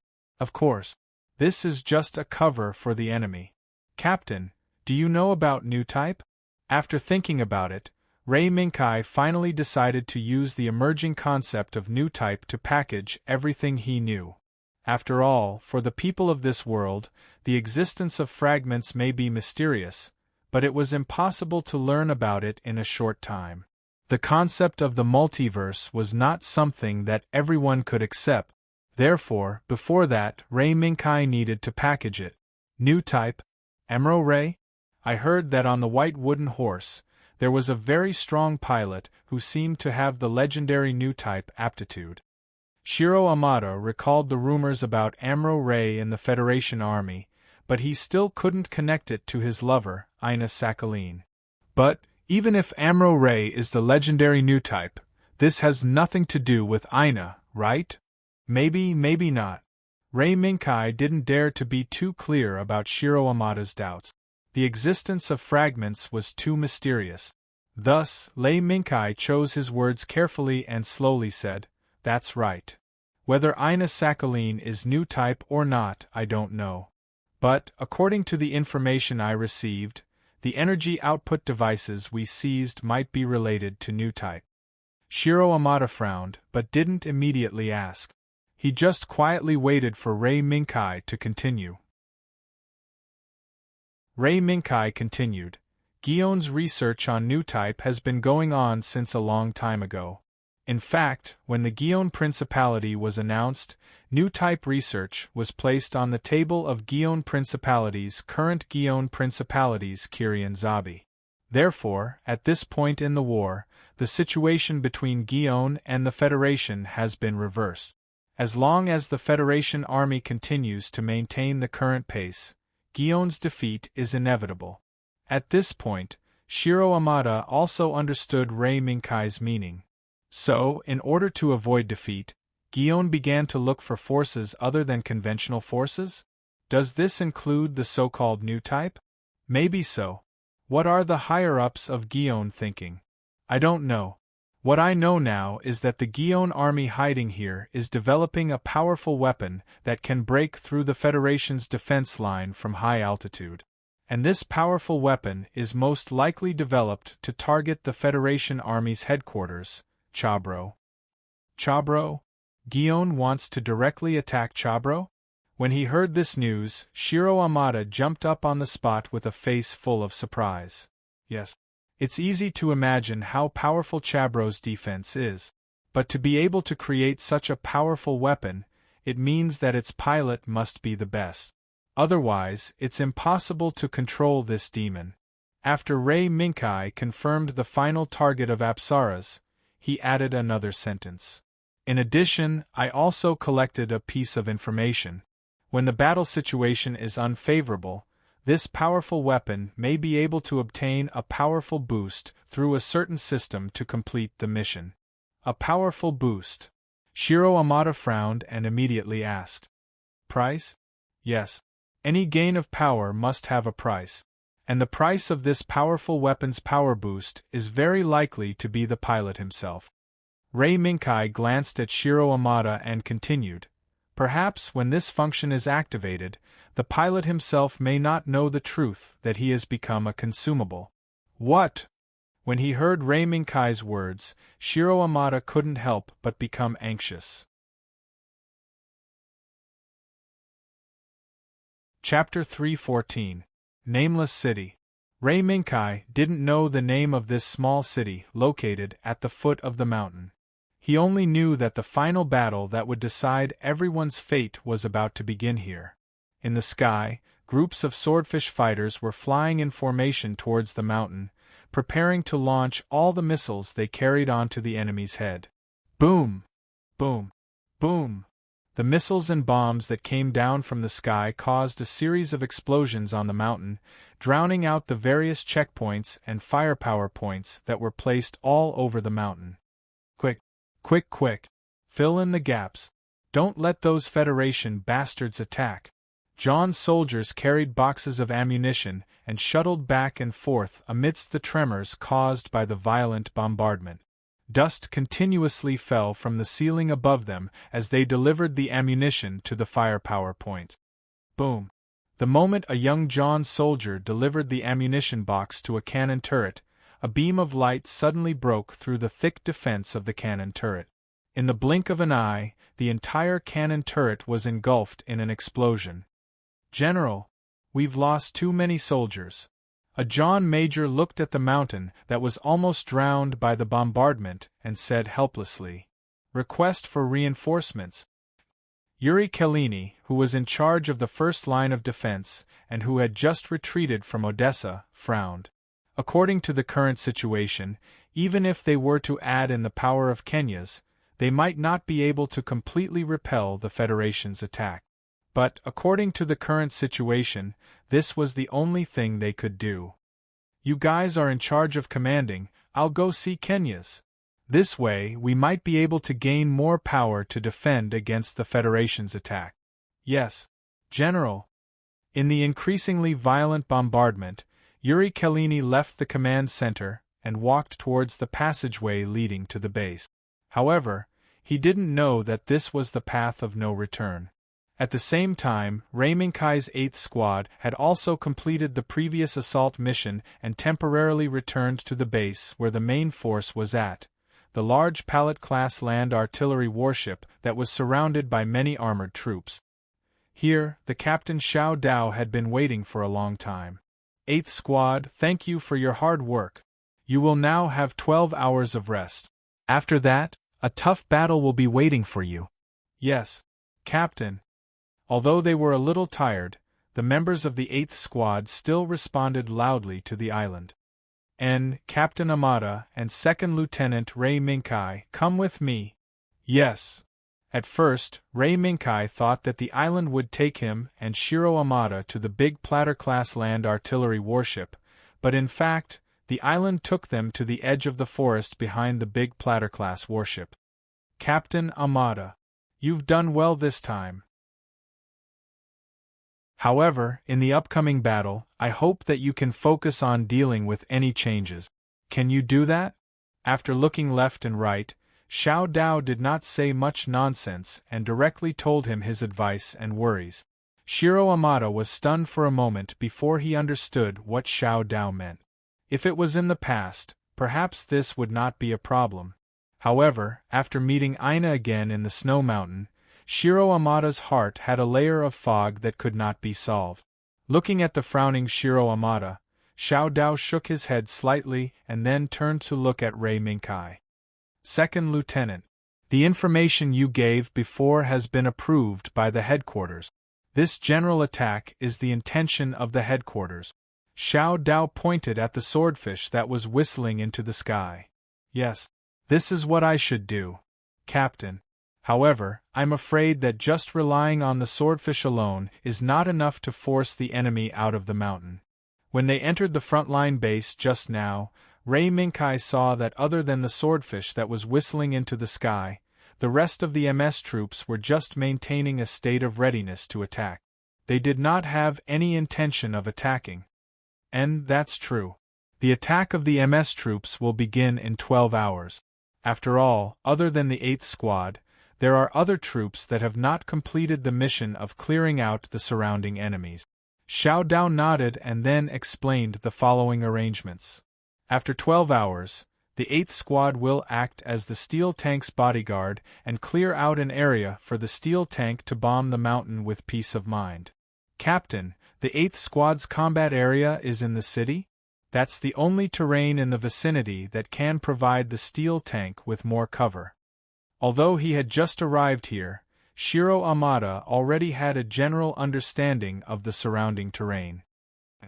According to the arrangement, that's indeed the case. Xiao Dao nodded and said, of course.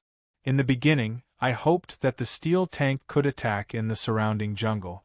However, if he did that, the steel tank's firepower would not be able to be fully unleashed due to the distance. Then, I understand. The 8th Squad will fully cover the steel tank. After receiving a clear order, Shiro Amada's worries were swept away and he responded loudly to Xiao Dao. And, Captain Amada, go ahead and make the arrangements. Yes. Shiro Amada left, but Rei Minkai stayed. As long as he saw the look in Xiao Dao's eyes, Rei Minkai knew that he had something to say to him. Second Lieutenant, Captain Amada will probably have to rely on you. Although Colonel Rhea did not say anything, in fact, Shiro Amada's previous actions were already suspected of violating military discipline. Whether he can leave the army peacefully after the war will depend on the upcoming battle. As usual, Xiao Dao went straight to the point and expressed his thoughts. This made Rei Minkai feel a little surprised. However, after thinking about it, this was a matter of course. According to the original trajectory, Shiro Amada was going to face execution. However, due to the death of Colonel Rhea in the final battle, no one pursued Shiro Amada's crimes at all. Coupled with Shiro Amada's disappearance, in the end, the matter was left unsettled. Yes, Captain, I will. Xiao Dao nodded and stepped forward to pat Rei Minkai's shoulder. Go. Second Lieutenant. This is the final battle. Whether this world can return to peace, perhaps it will depend on who wins this battle. Rei Minkai didn't answer Xiao Dao's question, because he knew that no matter who won this battle, this UC era would usher in a long period of war, civil strife, and other negative factors. Time passed by very quickly. On a normal day, 12 hours might be a long time.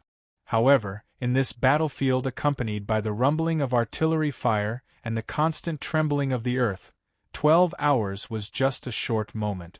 Time's up. 8th Squad. Attack. Shiro Amada, who had been sitting in the Easy 8 for a long time, opened his eyes the moment the time arrived and loudly gave the order to attack. Therefore, in the roar of the machine, the 8th Squad, together with the steel tank squad that participated in this battle, rumbled and set off. At this time, under the protection of the mountain, in the underground base that was not affected by the fierce battle for the time being. Yuri Kylini, who was put aside by Kenyas for being busy for 12 hours, finally lost his patience due to the long period of time. Thus, he, who was originally a rash person, pushed away the orderly who was guarding at the side and strode out of the room. He looked left and right and casually caught a Guion soldier. "Hey! Tell me, where is Kenyas's room? After leaving me here for so long, he definitely isn't in his office." Under Yuri Kylini's coercion, the soldier who was tightly grabbed by the collar swallowed his saliva, but didn't dare to reveal the location of Kenyas's room. However, his flickering eyes had already told Yuri Kylini the answer. "Humph! Coward! With such a boss, your subordinates aren't necessarily any braver." After getting the answer he wanted, Yuri Kylini forcefully pushed the pitiful Guion soldier away and strode towards Jinha's room with an aura that no one dared to block. "Kenyas! Give me an explanation. Do you have any reinforcements for?" Following the loud sound of the door being kicked, the angry voice of Yuri Kylini followed closely. However, his excited manner of questioning was immediately silenced when he saw the people and decorations in the room. "Cynthia?" At first glance, Yuri saw his own secretary tied to a chair. Her face, which used to be beautiful and pitiful, was now pale. "Kenyas! What did you do to Cynthia?" The angry Yuri clenched his fists. At the same time, he let out an angry roar and forcefully stomped on the ground, pouncing towards Kenyas like a ferocious tiger. However, just as his mountain-like body leaped up, a powerful force descended from the sky and suppressed him. "Don't move, General Yuri. I don't have that much control over the power of this armor. If you're not careful, you might be crushed to death by it." As the lazy voice sounded, Yuri, who was suppressed on the ground, raised his head and glared at the person who pressed him to the ground. "You! Miss Q! Why would you help Kenyas?" Although the figure in front of him was wrapped in a strange pilot uniform, Yuri could clearly see who that beautiful face belonged to. Why am I not here? General Yuri, you have to know that the reason I'm here is because the commander wanted me to help complete Apsaras.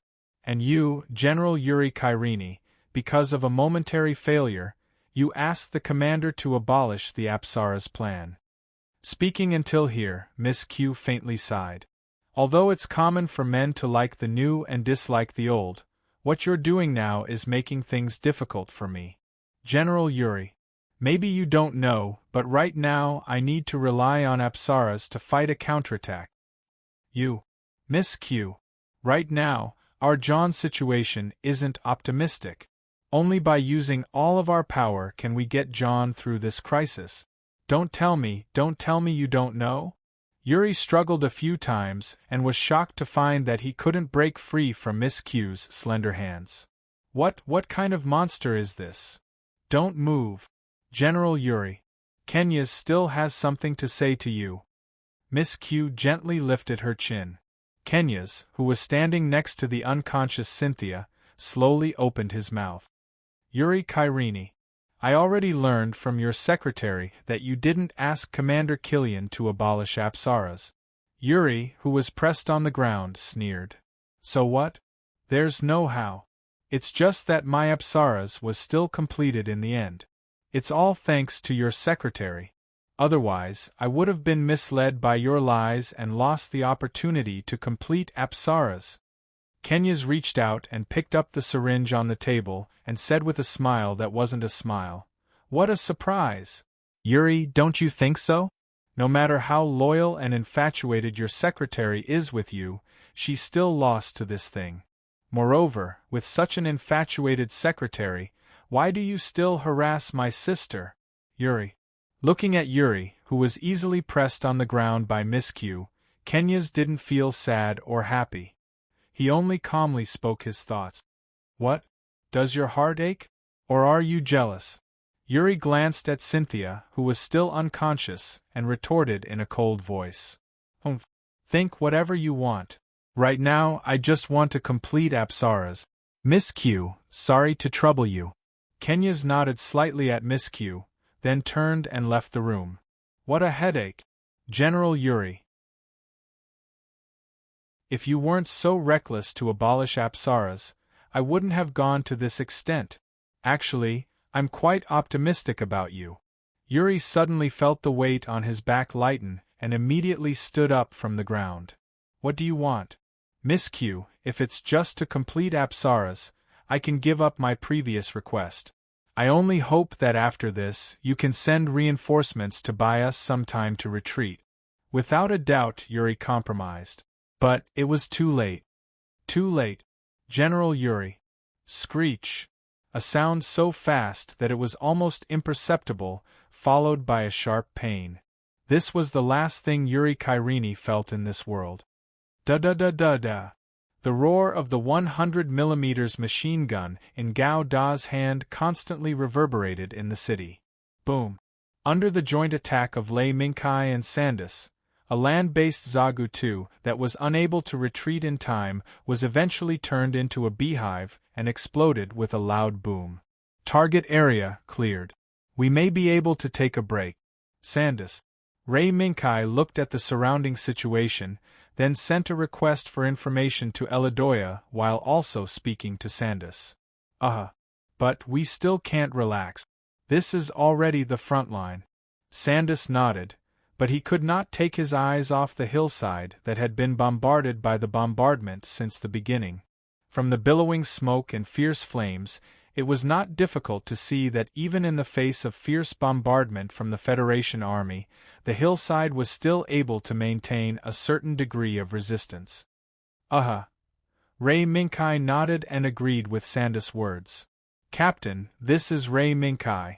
The steel tank has entered the predetermined position. After that, Rei Minkai's attention shifted from the hillside to the surrounding buildings. If Rei Mingkai remembered correctly, in the next battle, Norris, the man known as the Tiger King, would most likely appear. However, this time, his opponent should only be himself, Rei Mingkai. Chapter 315. Target confirmed. 4 MS, 1 Zagu 1, and the rest Zagu 2. Location, middle of the village. West of the village, on a hillside at least 10,000 meters away, Karen was sitting in the cockpit, constantly trying to zoom the aiming magnification of her plane to the maximum. 4 planes? I got it. Karen, stay at your original position and wait. Wait for my signal. Amada Shiro opened the back door of the Type 74 hover truck speeding in the rainforest. He held the roulette that was constantly releasing communication lines in one hand and the headset in the other hand to give his orders. Then Amada Shiro shouted, Second Lieutenant. Can you hear me? Rei Mingkai immediately responded, Roger. Now adjusting the sniper's aim. Amada Shiro's strategy was simple, or it could be said that there was no change at all. The strategy he used was exactly the same as Rei Mingkai knew. There was no change at all. In other words, Amada Shiro still chose to sneak into the village alone and carry out his rescue plan. Rei Mingkai had no doubt about this and even took the sniper's task into his own hand.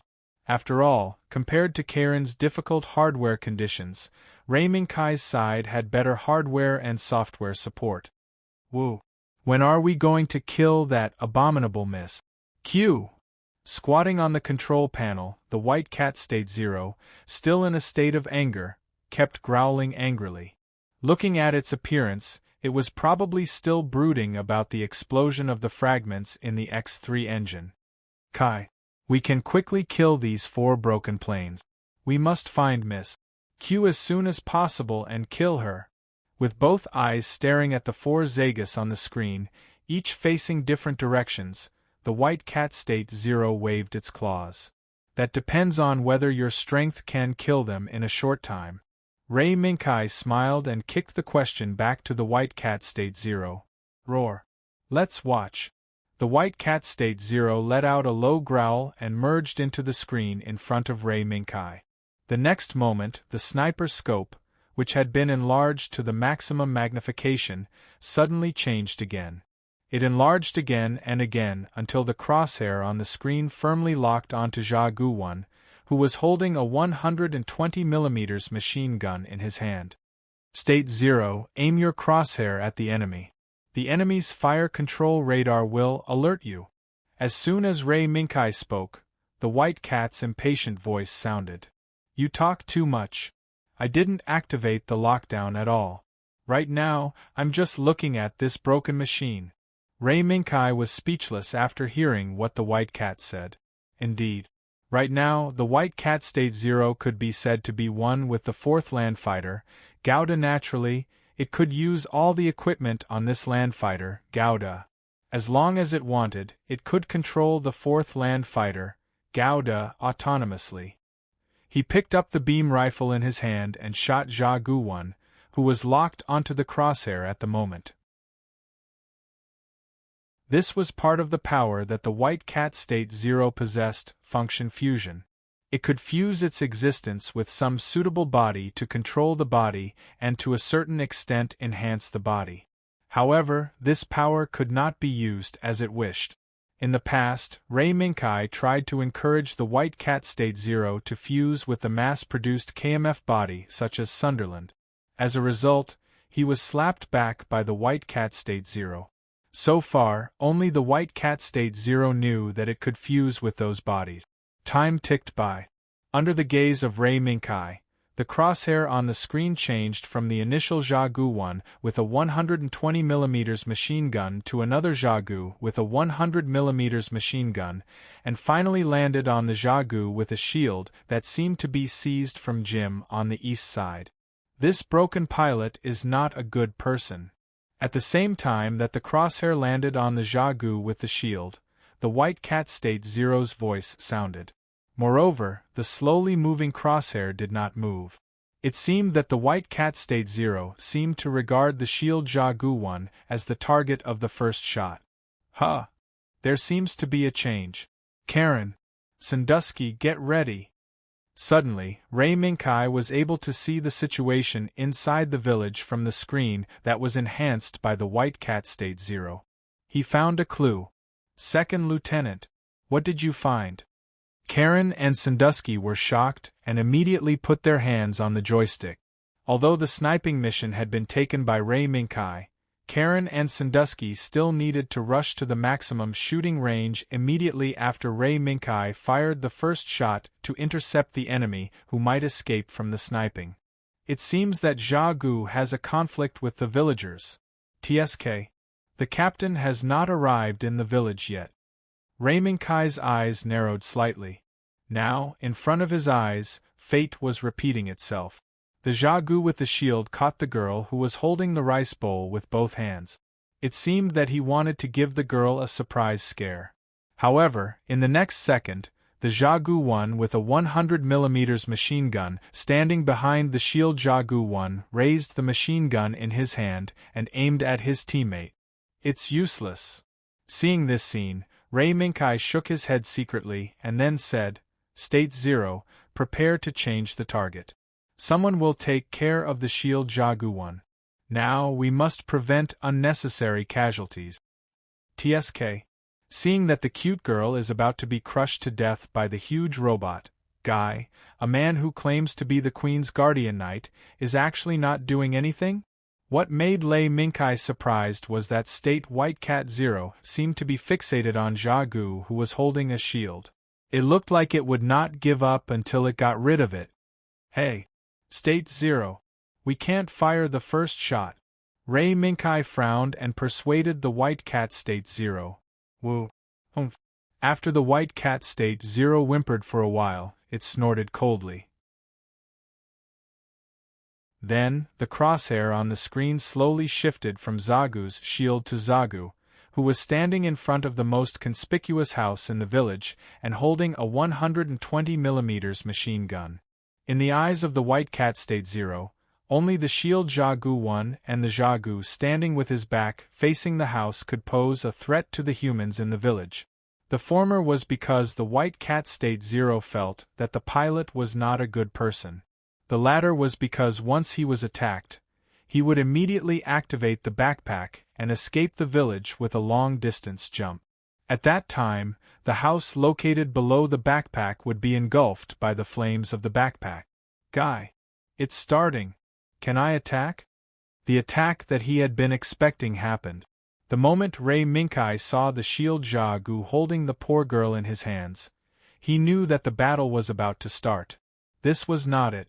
As the angry Chi-Chi threw the rice bowl in her hand into the open cockpit of Gu-1 and was thrown towards the house below from midair, a single anti-armor missile flew into Gu-1's cockpit from below and fired the first shot. Boom! A burst of sparks exploded and Gu, who threw Chi-Chi away, fell down with thick black smoke. Immediately afterward, a group of villagers who had been impatient for a long time rushed out of the house with their individual anti-armor missiles, each occupying different attack positions. They launched anti-armor missiles at the titan-like Zagu-1 in front of them.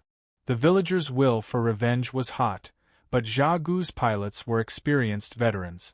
No matter what angle the villagers fired the single anti-armor missiles, they were all easily dodged by the remaining Zagu pilots. Finally, the scene that Ray Minkai was waiting for appeared. Under the siege of the villagers, although they could avoid the missile attack, John knew that if they continued to stay in the village, they would not have a good ending. Hence, he began to retreat. At this moment, it was the moment that the White Cat State Zero had been waiting for. Go to hell. Trash. State White Cat Zero let out a low growl, and the long-prepared beam rifle in the hands of No. 4 Land Fighter Gundam suddenly burst out with a dazzling light. Hum! In the blink of an eye, the Gu with its back facing the house and slightly bent legs, ready to perform a long-distance jump, was hit by the particle beam from 10,000 meters away. Boom!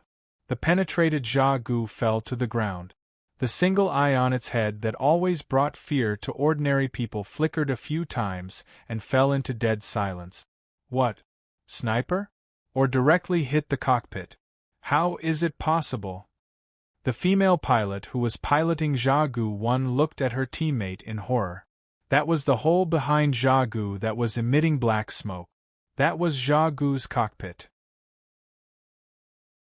No matter how she imagined, she could not imagine that there would be someone who could accurately snipe Gu's cockpit from 10,000 meters away.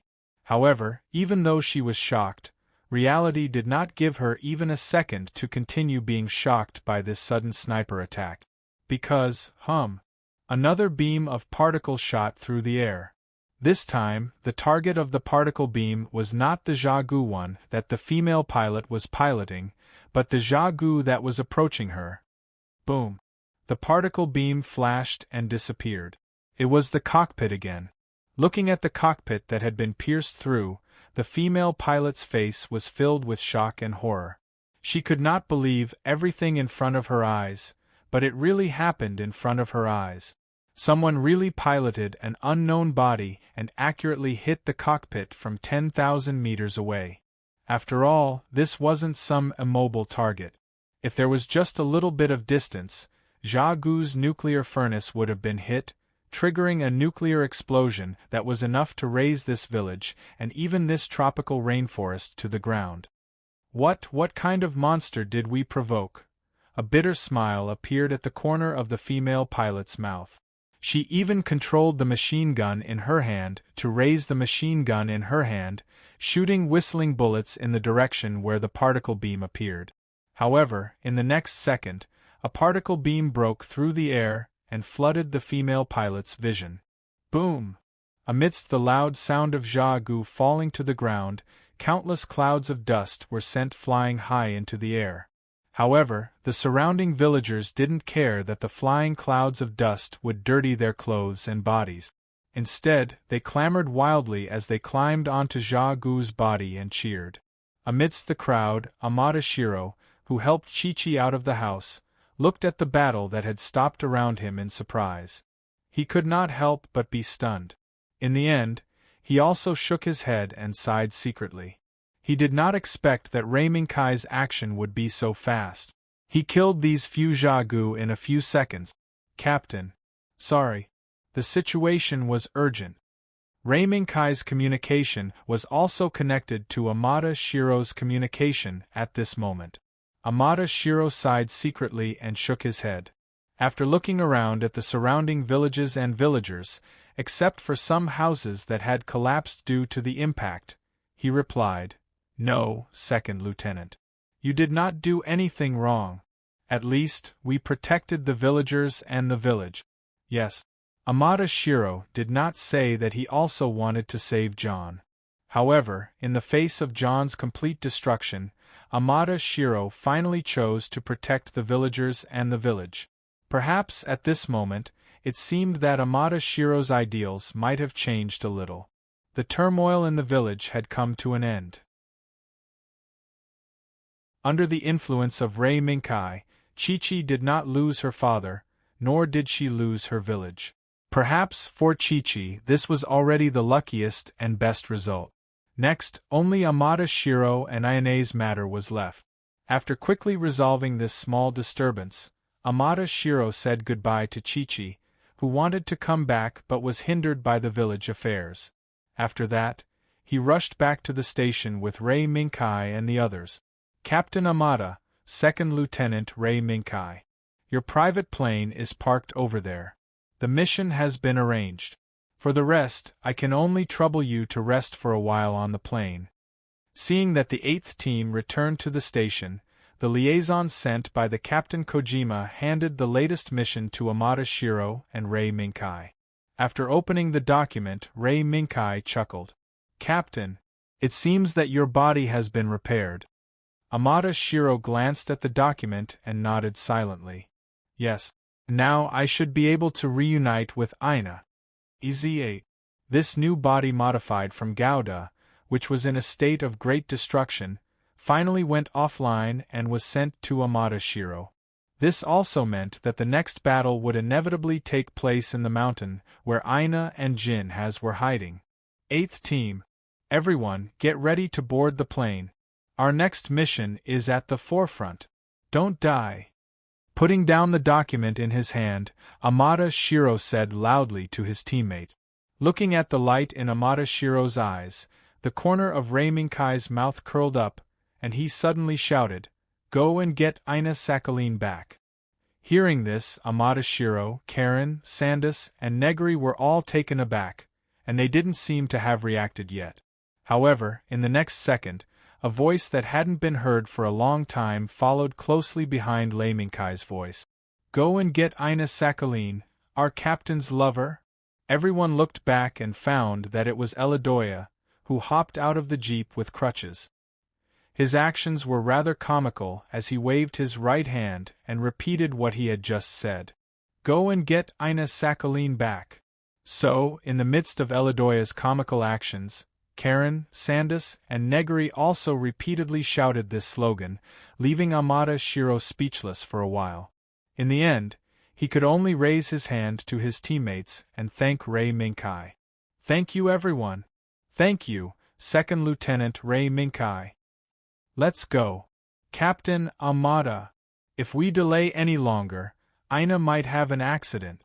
"Yes. So, Eladoya, are you back to visit us? Or are you participating in the mission?" Amada Shiro nodded and turned to look at Eladoya, who was trying to sneak into the team. "Yes, Captain.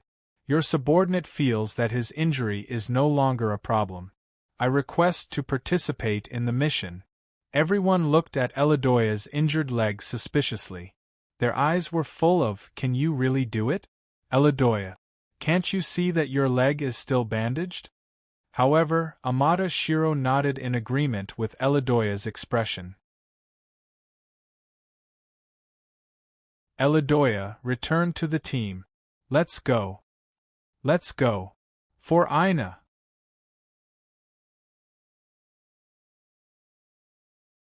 Chapter 316. At an altitude of 10,000 meters, the silver-gray Medea transport plane carrying the 8th team was quickly heading towards the scheduled landing area. As the distance to the scheduled landing area continued to shorten, there was not much time left for the 8th team. Now, Shiro Amada, who had arranged all the combat missions, was sitting in the cockpit of his newly acquired Easy 8 Gouda, holding the clock pendant in silence. Shiro Amada didn't fully believe Rei Minkai's words, but to a certain extent, he agreed with Rei Minkai's words. Because, in the dark, Shiro Amada had a feeling that, if he doesn't get to Aina as soon as possible, there will be a regret between him and Aina. Beep beep.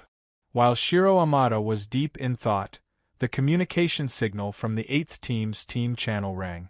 It's me. What's the matter? Shiro Amada put away the clock pendant and connected the communication. Everyone. We are about to land at Alpha Point, and this goal hasn't changed. The only thing we have to worry about is that we may run into the remnants of Gion's army retreating from Odessa.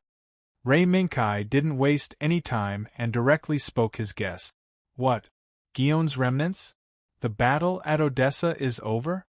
Elidoya, who had been lying in the hospital for a while, didn't seem to care much about the progress of the battle. When he heard Rei Minkai mention the progress of Odessa, he suddenly exclaimed, "Yes, Elidoya. Now, the war between our Federation and Gion may have entered the final critical moment." Carrie Liang crossed her arms and closed her glasses slightly, trying to adjust her mental state to the best state. In the end, the reason why Karen acted abnormally was that the airborne combat tactic used in this combat mission was the first time Karen used it. Karen wasn't sure whether it could be completed or not.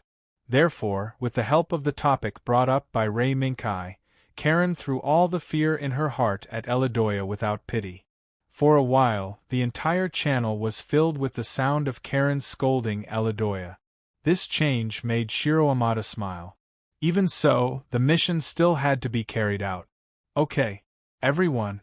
What the second lieutenant has described, I think, is very likely to happen. No one knew what was in the clouds below the Medea, and what was flying towards our destination. Therefore, you must be careful. Yes. It was time to land and fight. There are still 5 minutes before the landing. Everyone from the 8th Squad, prepare to enter the coffin.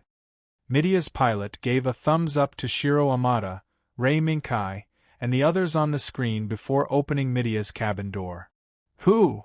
As soon as the cabin door opened, the violent airflow in the high altitude suddenly rushed into the cabin. In the blink of an eye, the paper and garbage that could not be fixed in the cabin were all rolled out of the belly of the plane and crazily scattered from the high altitude to the ground. In this violent airflow, the Type 74 hover truck driven by Karen, Gouda, Elidoya, and Neguri were the first to be released from the belly of Medea. The moment the buffer umbrella opened, Karen, who had descended to a certain height, suddenly found that a behemoth appeared below her marine Gouda. And this behemoth was the force that Rei Minkai mentioned before, which may be owned by the remnants of Gion's army on Odessa's side, Kawa's mother. Captain, Captain! Second Lieutenant! Now, Kawu appeared below me. As soon as Karen saw the huge body of Kawa's mother, she suddenly took a breath of cold air and couldn't help but shout for her teammates. It really appeared. Captain, I'll go first.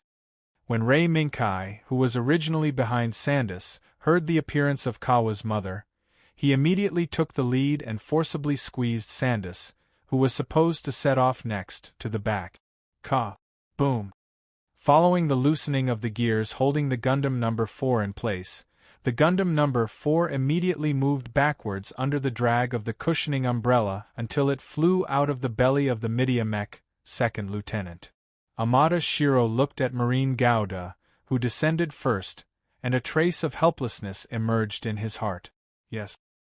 He knew that if Marine Gouda took the lead, the remnants of the army on this Kawa's mother were likely to suffer casualties, or even be completely wiped out. Amada Shiro didn't want to see such an outcome. After staying with Aina in the snow mountain for a night and seeing the cruelty of the soldiers of the Federation and Gion to each other, an unrealistic ideal had been lingering in Amada Shiro's mind. It's just that he couldn't put this idea into practice at all, because before he took action, Rei Minkai always took care of things as soon as possible, and the current Kawa's mother was probably the same. Boom! The huge parachute suddenly opened the moment Gundam number 4 was far away from Midia. Kai, what do you want to do? This body is not Lancelot. It can't fly. Even if I fuse with it, I can't make it grow a pair of wings. After taking down 3 Zagus in a row, the anger of the White Cat State 0 had mostly subsided and was lying lazily on the console. You don't even need to learn how to fly to deal with this clumsy big bird. Ray Minkai smiled gently and instantly kicked back the doubts of the White Cat State 0. And the White Cat State 0 glanced at Ray Minkai, curled its lips and didn't speak anymore. Right now, it was estimated that only this woman, Miss Q, was able to incite the flames of hatred within State 0. Other than that, the White Cat State 0 just wanted to lie down properly. The thick dark clouds quickly swept past Marine Gauda from both sides, and the outline of the Kawa's mother below became clearer. Moreover, Marine Gauda's electronic eyes also captured the figure of Karen, who was fighting with the Kawa's mother. At first glance, Ray Minkai breathed a sigh of relief. Due to his warning in advance, Karen, who was prepared, did not passively accept the fate of being violently beaten by the anti-aircraft firepower of the Kawa's mother. Instead, she did her best to use all means possible to win a way out for herself. Karen, hold on. I'm coming. In the sky, Marine Gauda raised the beam rifle in his hand and quickly locked onto the Kawa's mother below. Hum! Beams of light burst out from the dark sky above the Kawa's mother's head, constantly brushing past the sides of the Kawa's mother's body.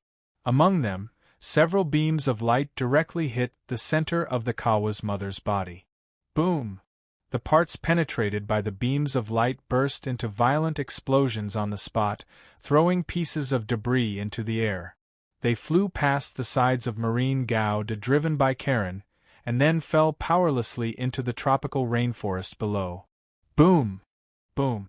Due to the impact of Marine Gauda's beam attack, the anti-aircraft firepower net previously launched by Marine Gauda against Karen suddenly shattered and no longer posed any threat to Karen. Karen, open the parachute now. Elidoya, who was anxiously watching the battle here, couldn't help but remind Karen after seeing that she was out of danger. Karen, get out of here.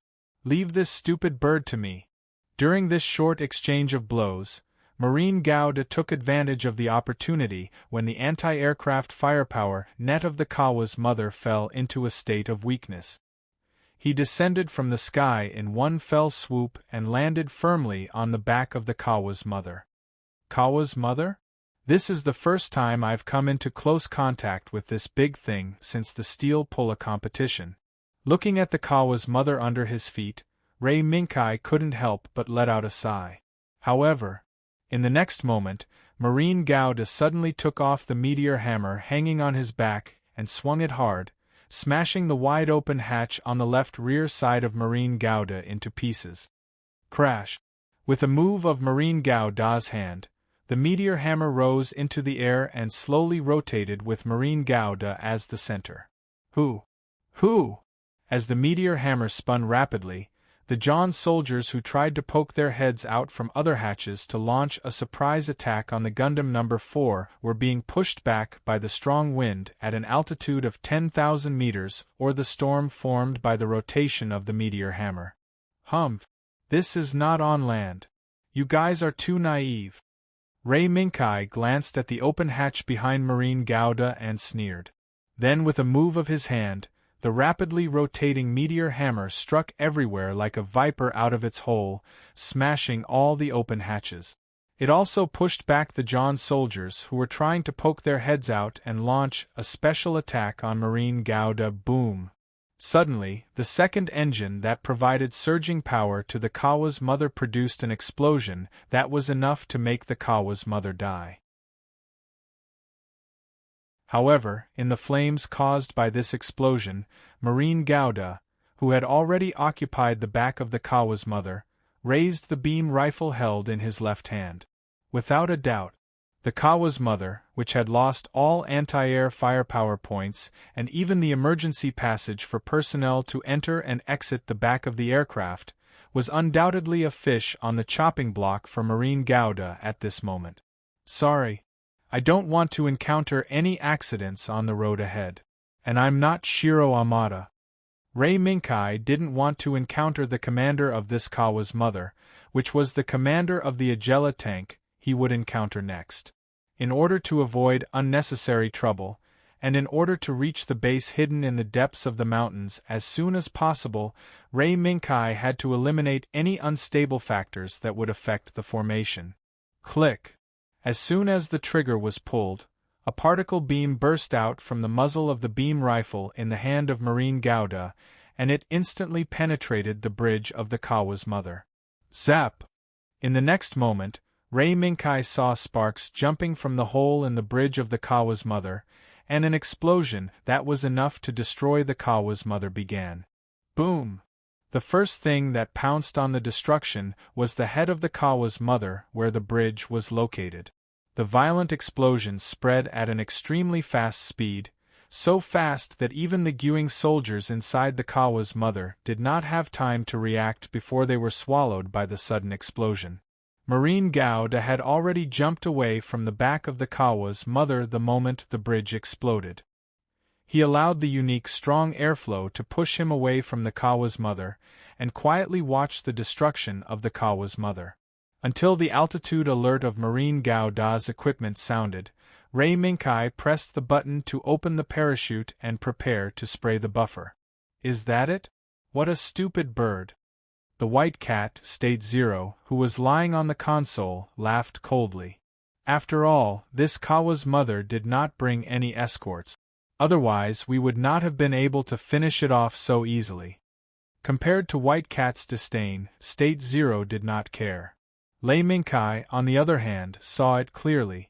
Humph. So, it's just luck? White Cat snorted. Well, maybe you can say that. After Rei Minkai shook his head, he ignored White Cat and pressed the communication button. Captain, the Kawa's mother has been eliminated. Karen, you should have landed safely.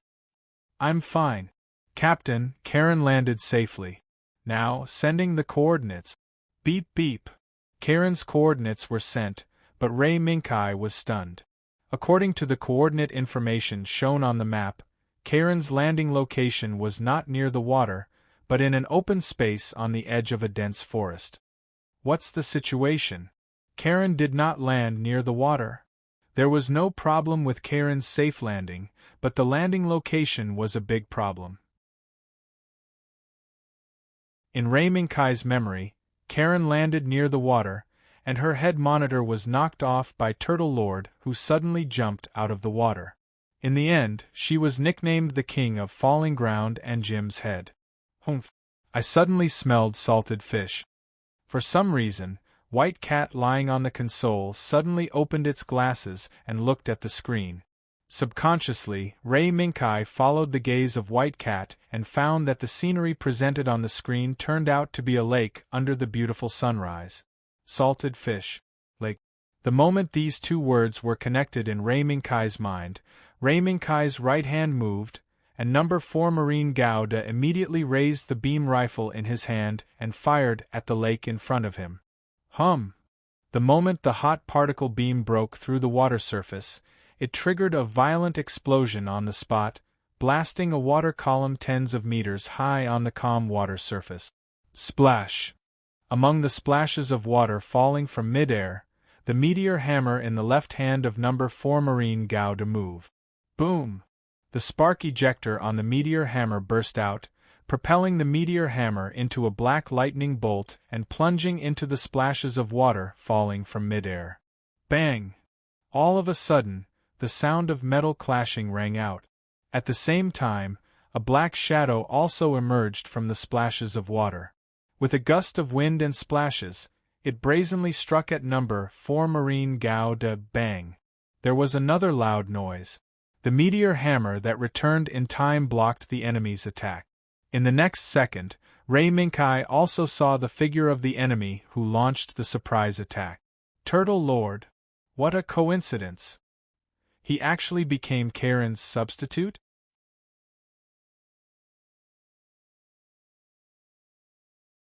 Chapter 317. Amidst the splashes, the dark brown, round MS in the water stretched out its thick left arm, and at the same time, closed its open claws into a sharp weapon, and slammed it towards the monitor on number 4 Gao Da's head. However, this attack was blocked by the replayed meteor hammer. Hua hua hua! Under the impact of the meteor hammer, Gui Ba's sturdy left arm was sent flying. Gui Ba's entire body was pushed back a few steps, and he once again fell into the embrace of the lake amidst the splashes of water. What a strong salted fish smell! White Cat State Zero's nose twitched, and it made a rather disgusted sound. Don't cats like to eat dried fish? Salted fish, isn't it just right?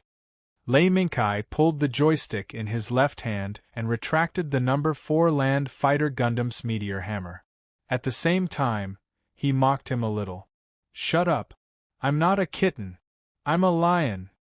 White Cat State Zero grinned, revealing 2 sharp teeth, and looked at Lei Mingkai with a ferocious expression, and made a low growl of protest. Good. Good. Good. Then, our holy beast Lord Bear, how about we take care of this salted fish? In the face of White Cat State Zero's frightening performance, Lei Mingkai only glanced at it, and then familiarly stroked the kitten's fluff. Number 4 Gao Da's left hand moved, and the meteor hammer that was retracted struck again. Under the propelling of the rocket launcher, it struck out like lightning. In the lake, Turtle Lord, who fell in the water, turned over, and actually dodged the impact of the meteor hammer.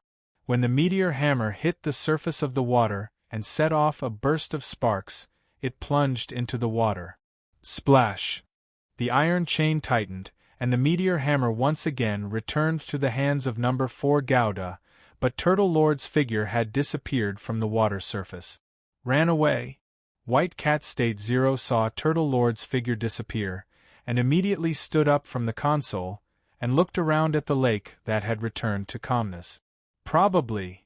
Lei Mingkai shrugged and sighed. Looks like the enemy isn't a reckless person. After failing his attack, he turned around and ran away.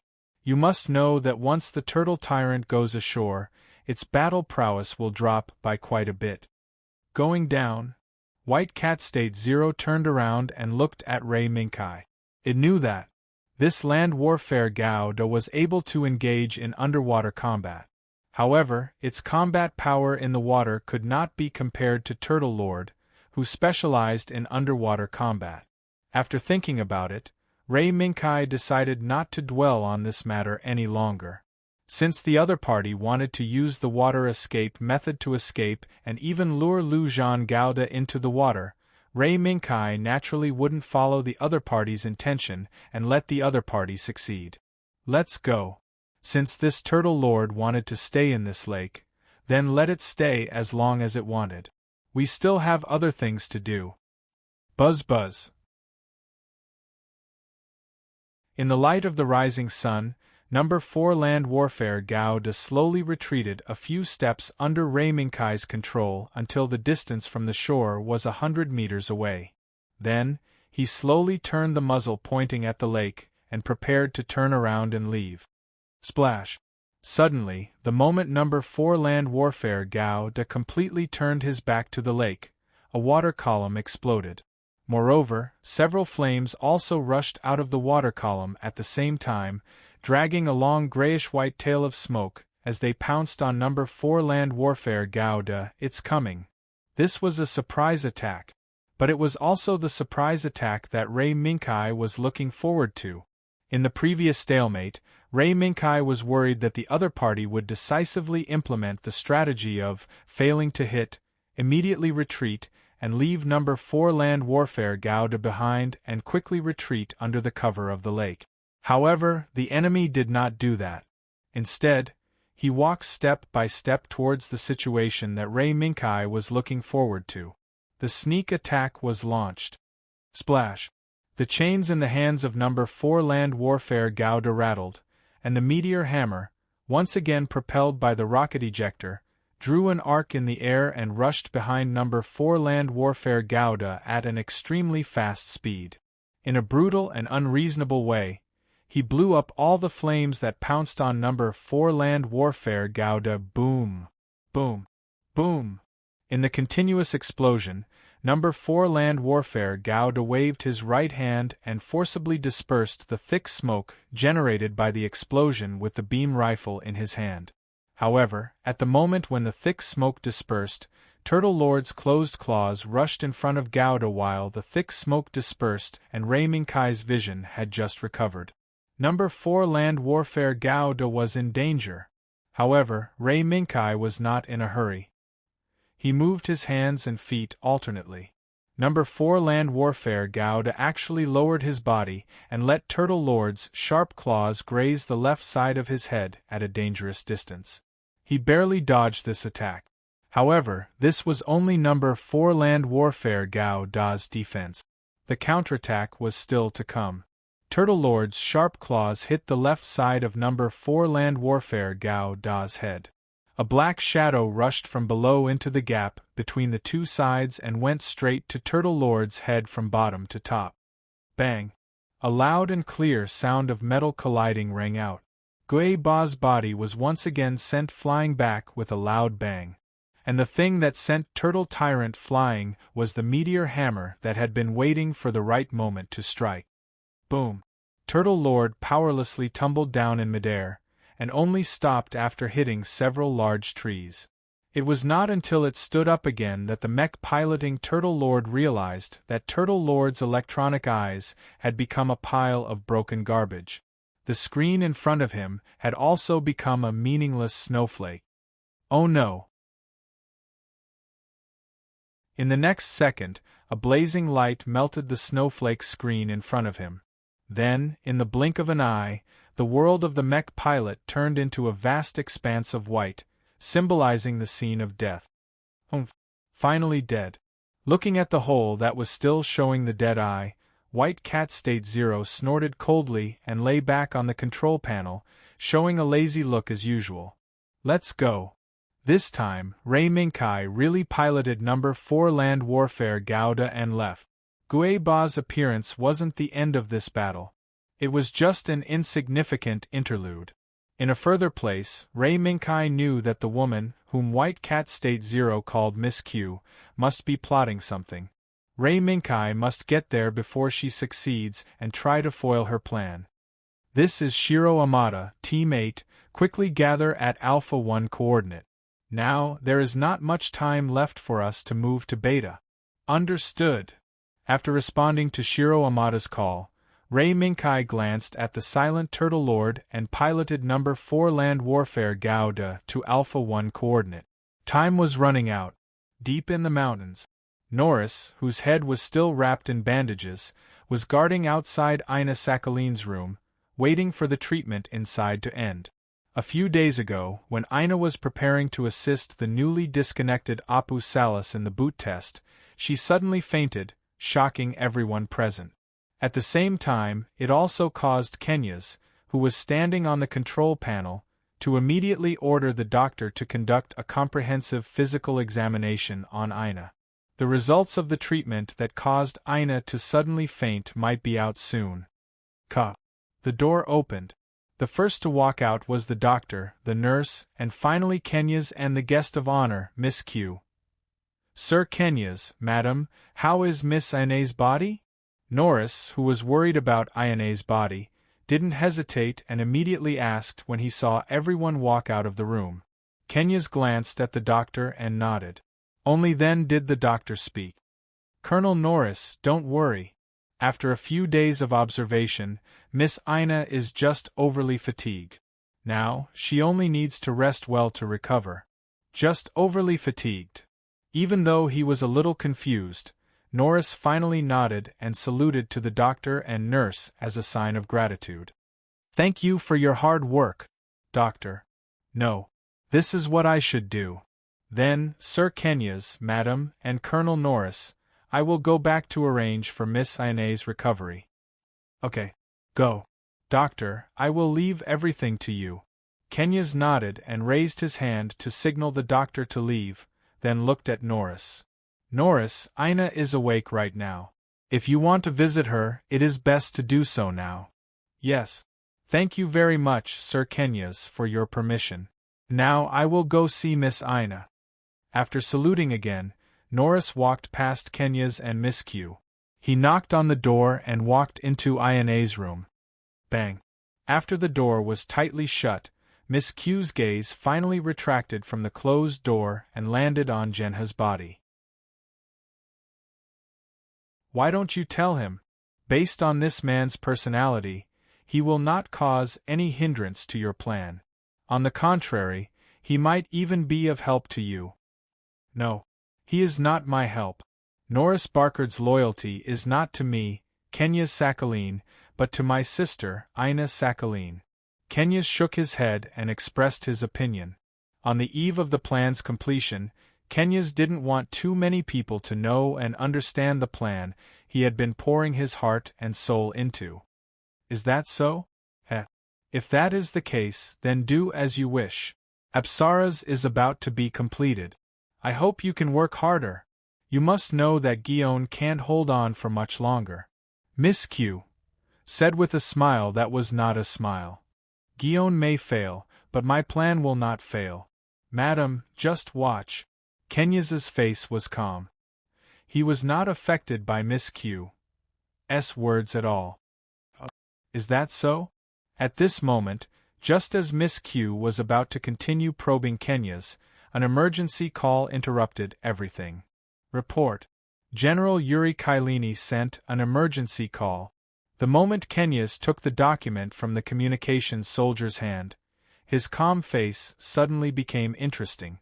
Miss Q, who noticed something was wrong, grabbed the document from Kenyas's hand and looked at it. She immediately raised her eyebrows. Sure enough, it was just as I expected. Kenyas, Guillaume's failure is probably irreversible. What should I do? Continue with your plan? Or give up on your plan and invest resources into saving more Guillaume army? Now, Miss Q knew that there were only two paths in front of Kenyas. One was to continue investing the remaining resources into the new Apsaras. The second was to give up on Apsaras and invest the remaining resources into reorganizing the defeated troops that were retreating from the surrounding areas. In the eyes of ordinary people, this might be a very difficult choice to make. But Miss Q knew that the man in front of her would make the choice without hesitation. Madam, once my plan succeeds, Guillaume will usher in the final victory. So, don't ask the question just now. Sure enough, Kenyas's answer was just as Miss Q thought. He mercilessly chose his plan and gave up on the defeated troops that were gathered from the surrounding areas. What a merciless man! But don't forget, before that, among the defeated troops, there are still people who can threaten your plan. Since the fire was already burning, Miss Q didn't mind adding a few more pieces of firewood to the fire. Just as Miss Q finished her words, Kenya's expression suddenly became extremely unnatural. Yuri Kailini? There were not many people who could threaten his plan, and Yuri Kailini must be one of them. Madam, continue to observe the state of Apsaras. I hope that after Ina recovers, it can be activated as soon as possible. I know. You are indeed a merciless and cold-hearted man. At the same time, Norris sat by Ina's bed and remained silent, but a trace of concern could be seen in his eyes. After a long time, the veteran who had been through countless battles slowly spoke. Miss Ina, is your body all right? Ina nodded when she heard this and smiled faintly. I'm just tired. I'm sorry for making everyone worried. I'm sorry. No, Miss Ina. We don't care about this. As long as Miss Ina can get better, it's fine. Norris shook his head and said softly. Yes. Ina sighed and looked up at the paintings on the roof. I have to get better as soon as possible. Otherwise, the progress of Apsaras will be delayed. Looking at Ina, who was still concerned about Apsaras even though she was lying on the bed, Norris opened his mouth but didn't say anything. He knew that Kenyas and Ina must be hiding something from him, but as a loyal veteran, Norris knew what he should do and what he shouldn't do. Therefore, when some bottom line was crossed, Norris was very passive. In the silence, Ina slowly moved her gaze to Norris' face. "Norris, can you do me a favor?" Norris paused and responded to Ina's request without hesitation. "Please say it. Miss Ina. As long as it's your wish, I will definitely fulfill it, even if it means being crushed to pieces." "No, Norris. I don't need you to do something so dangerous." Ina shook her head and slowly said her request. "Norris, if something happens to this base, I hope that you can bring the injured people who are staying here back to the universe before that happens." Ina's request made Norris stunned. He didn't think that Ina would make such a request.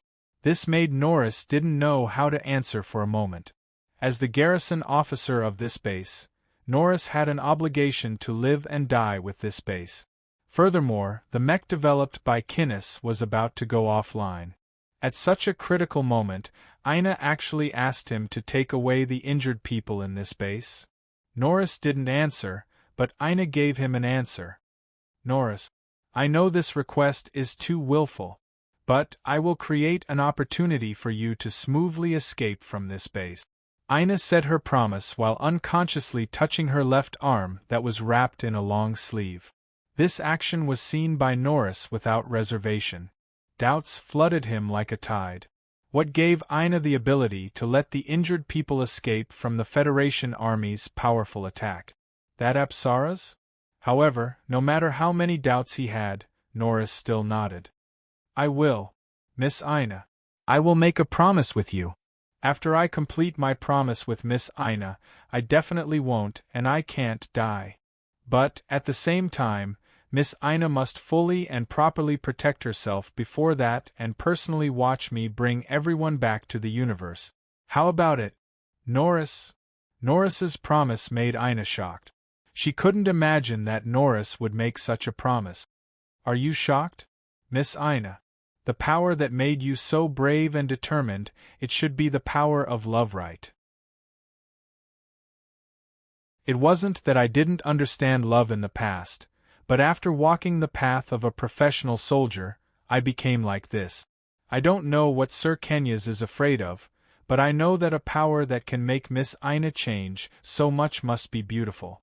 So, Miss Ina, can you make a promise with me? Norris. Looks like I still don't know anything about my foster father, Norris. I didn't think that in the end I would be comforted by you. Foster father? Norris was shocked, unable to believe his ears. The Miss Ina that he had always protected actually saw him as her foster father. This made him feel incomparably honored. I didn't think that Miss Ina would see me as her foster father. This is truly my honor. Then, in order to complete my promise with Miss Ina, I must now make some preparations.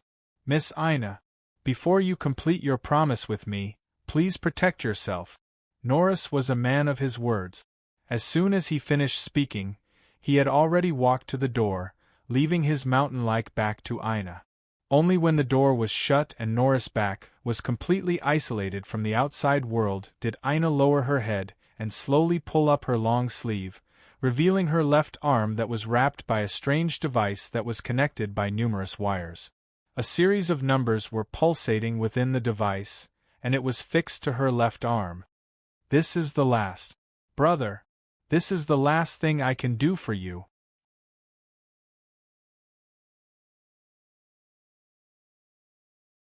Chapter 3:18. The bombardment from the Federation Army finally ended. This was not because the Federation Army felt that they had blown enough and had blown up all the measures on the mountain. Instead, the swordfish fighters that roared over the mountain encountered a joint attack from John's 2 new MS Flying Tigers and a blue-painted Tiger Special. The pilots of these 3 Tigers were skilled and were well aware of the shortcomings and weaknesses of the swordfish fighters.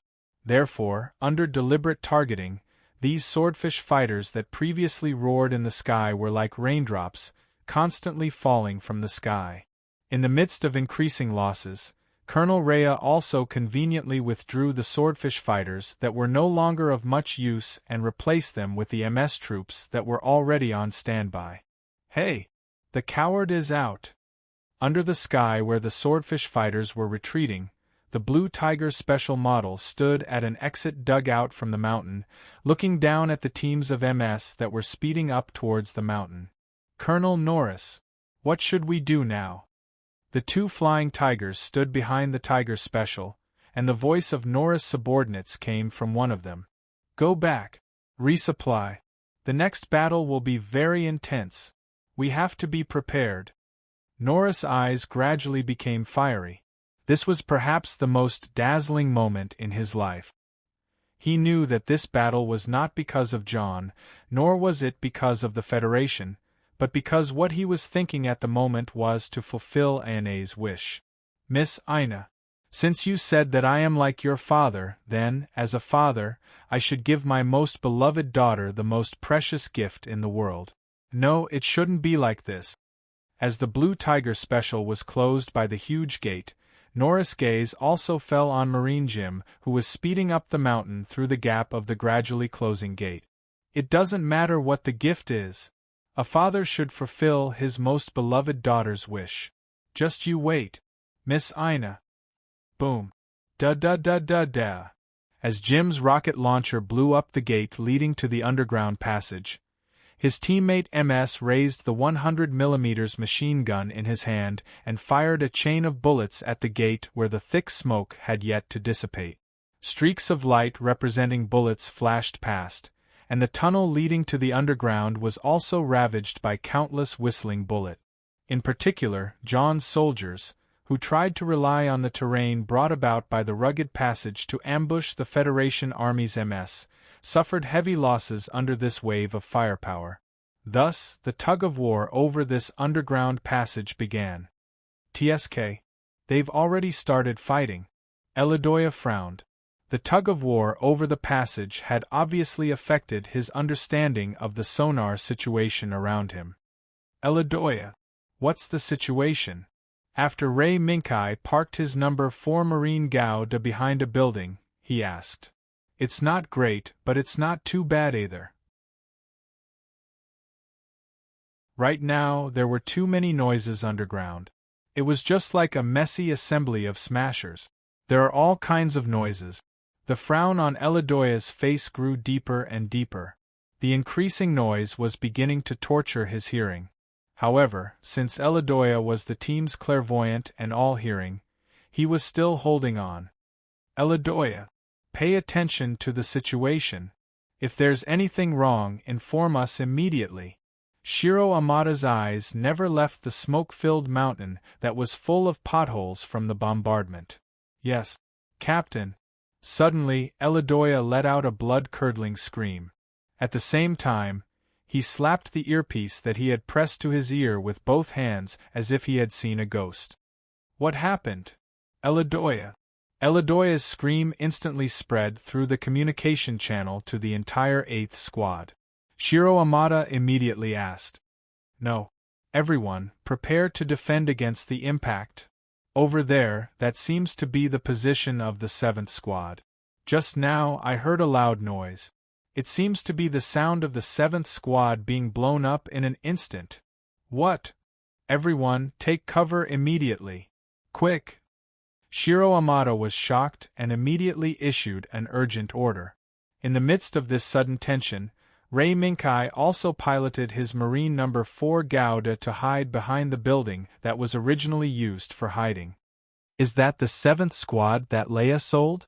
Unlike the others who were tense and waiting for an unknown moment to come, Ray Minkai still had the mood to look for the coordinates where the 7th Squad disappeared. Soon, an image that was magnified 10 times appeared on the screen in front of Ray Minkai. There was an underground passageway with countless sparks scattered around it. This was also the underground passage where the 7th Squad was buried. Explode? Or not? Under Ray Minkai's gaze, the sacrifice that Colonel Leia had planned to cause the nuclear furnace to explode and raze the entire mountain to the ground in an instant did not explode as Colonel Leia had hoped. Captain, everyone, the nuclear furnace explosion crisis is considered over, Ray Minkai said softly as he retracted his gaze from the dead silent passage. Even though they had survived the crisis, they did not relax. This was because they knew that the enemy was not stupid. After discovering that the 7th Squad had been sold and that the nuclear furnace had almost exploded, the enemy would definitely attack again and stop the Federation's MS at the mountainside. Wait. Everyone, quiet down. At this moment, Eladoya, who had picked up his earpiece again, sent a signal for everyone to quiet down.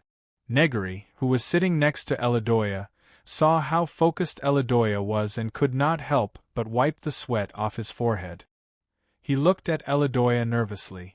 With his high concentration, Eladoya gradually understood the reason for the sound that suddenly appeared in his earpiece. This sound, I heard it. After pondering for a moment, Eladoya exclaimed. Sandus, behind you!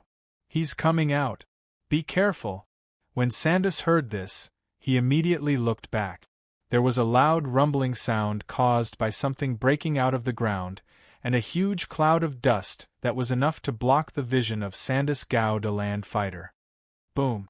In the cloud of dust tens of meters high, a blue MS rushed out of the ground and landed on the roof of a building. Enemy! It's Xion's MS. The moment Eladoya saw the blue MS, he loudly informed his teammate. Karen, who was 100 meters to the left of Sandus, also saw the blue MS. She immediately controlled her aircraft, raised the beam rifle in her hand, and fired a shot at the Tiger Special Type. Buzz! To Karen's surprise, the blue MS, Tiger Special Type, dodged the beam shot that was originally a sure hit with a slight tilt-back movement. How is that possible? Hey! A beam rifle? This is also an obstacle to the realization of the wish. It must be eliminated. As Norris spoke, the Tiger Special Type raised its right wrist and used the electric heating whip to penetrate the water tank next to it, and then slowly retreated. Norris' actions confused Karen, but it did not prevent her from realizing that the blue MS must be eliminated as soon as possible. Buzz! Buzz! Buzz! The beam rifle continued to hum, but the particle beams were unable to hit the slowly retreating Tiger Special Type. This made Norris, who had been implementing his tactics step by step, show a mocking smile. The weapon is a good weapon, but the pilot doesn't have the corresponding strength. The next moment, the Tiger Special Type's foot missed, and a part of the glass ceiling was smashed. Then, the Tiger Special Type, which lost its center of gravity, fell rapidly. Sandus, the MS has fallen. Due to the distance, Karen could not capture the Tiger Special Type that had fallen into the building. I know. I can calculate its position. Without hesitation, Sandus, who could not launch an attack immediately due to his vision being obstructed at the beginning, launched an attack without hesitation. As the crosshair quickly turned red and locked onto the target, the 180mm cannon used by Sandus Land Fighter Gundam suddenly fired a fierce shot at the predicted location where the Tiger Special Type was about to arrive. Boom! Before the roar of the 180mm cannon dissipated, one of the walls of the building in Sandus' eyes collapsed, followed by a loud explosion. Is it dead? As the rumbling explosion sounded in her ears, Karen asked. It's not over yet. It was not Sandus' voice that answered her, but Ray Minkai's loud answer. Moreover, at the same time as Ray Minkai's voice sounded, Marine Gauda raised the combat shield on his left arm and rushed into the hole blasted by Sandus with full thrust. After a moment of dead silence, a louder rumble than before came. What's that?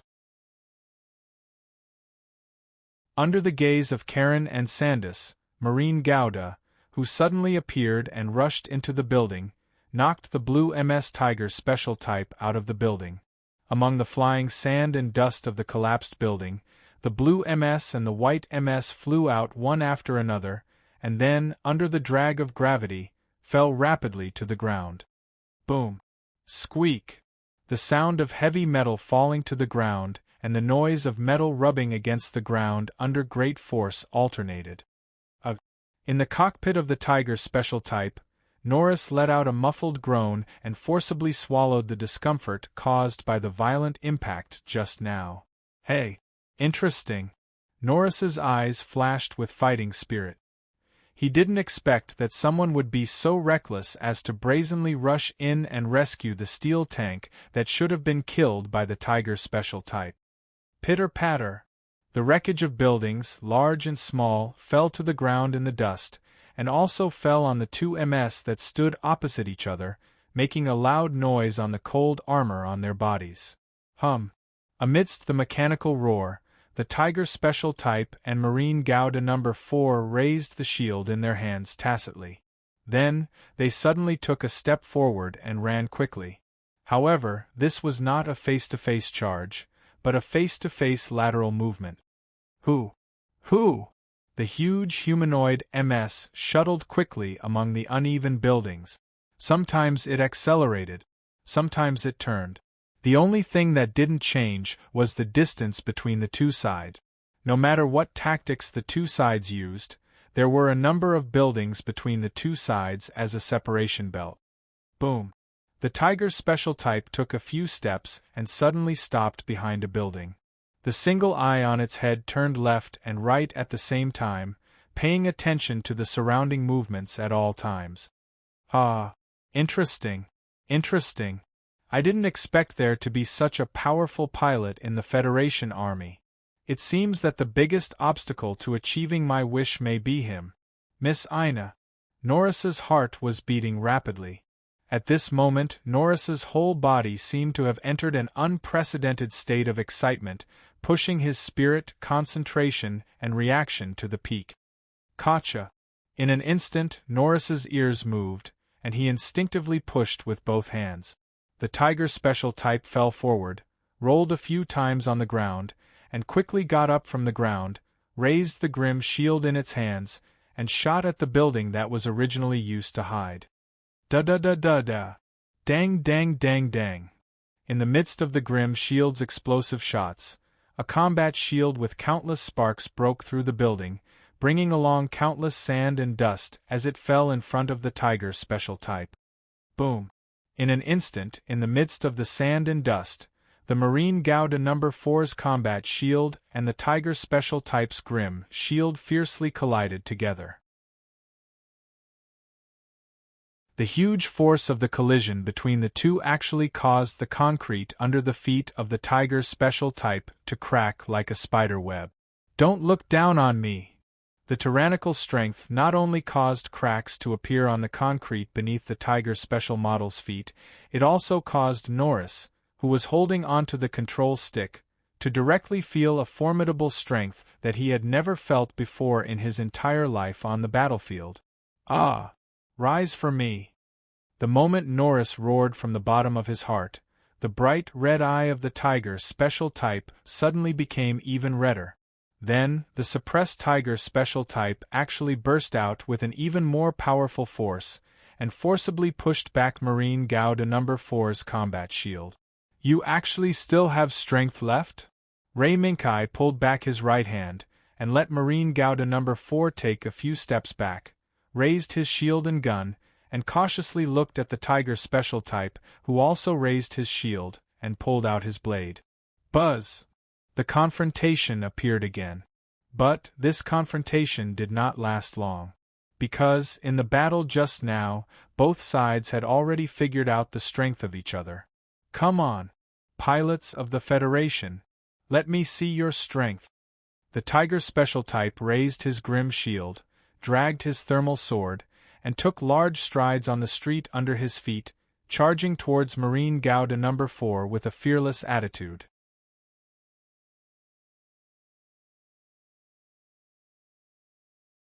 Chapter 319.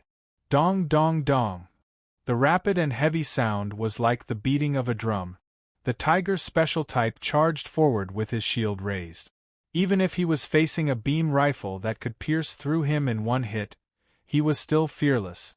Facing such a fearless enemy, all Ray Minkai could do was to lock onto the target and pull the trigger. Buzz! In an instant, a turbulent particle beam shot out from the muzzle. However, almost at the same time, the charging tiger special type suddenly lowered its body, actually dodging this particle beam that was enough to destroy its own head monitor in an instant, leaving only a scar on its shoulder. Got it!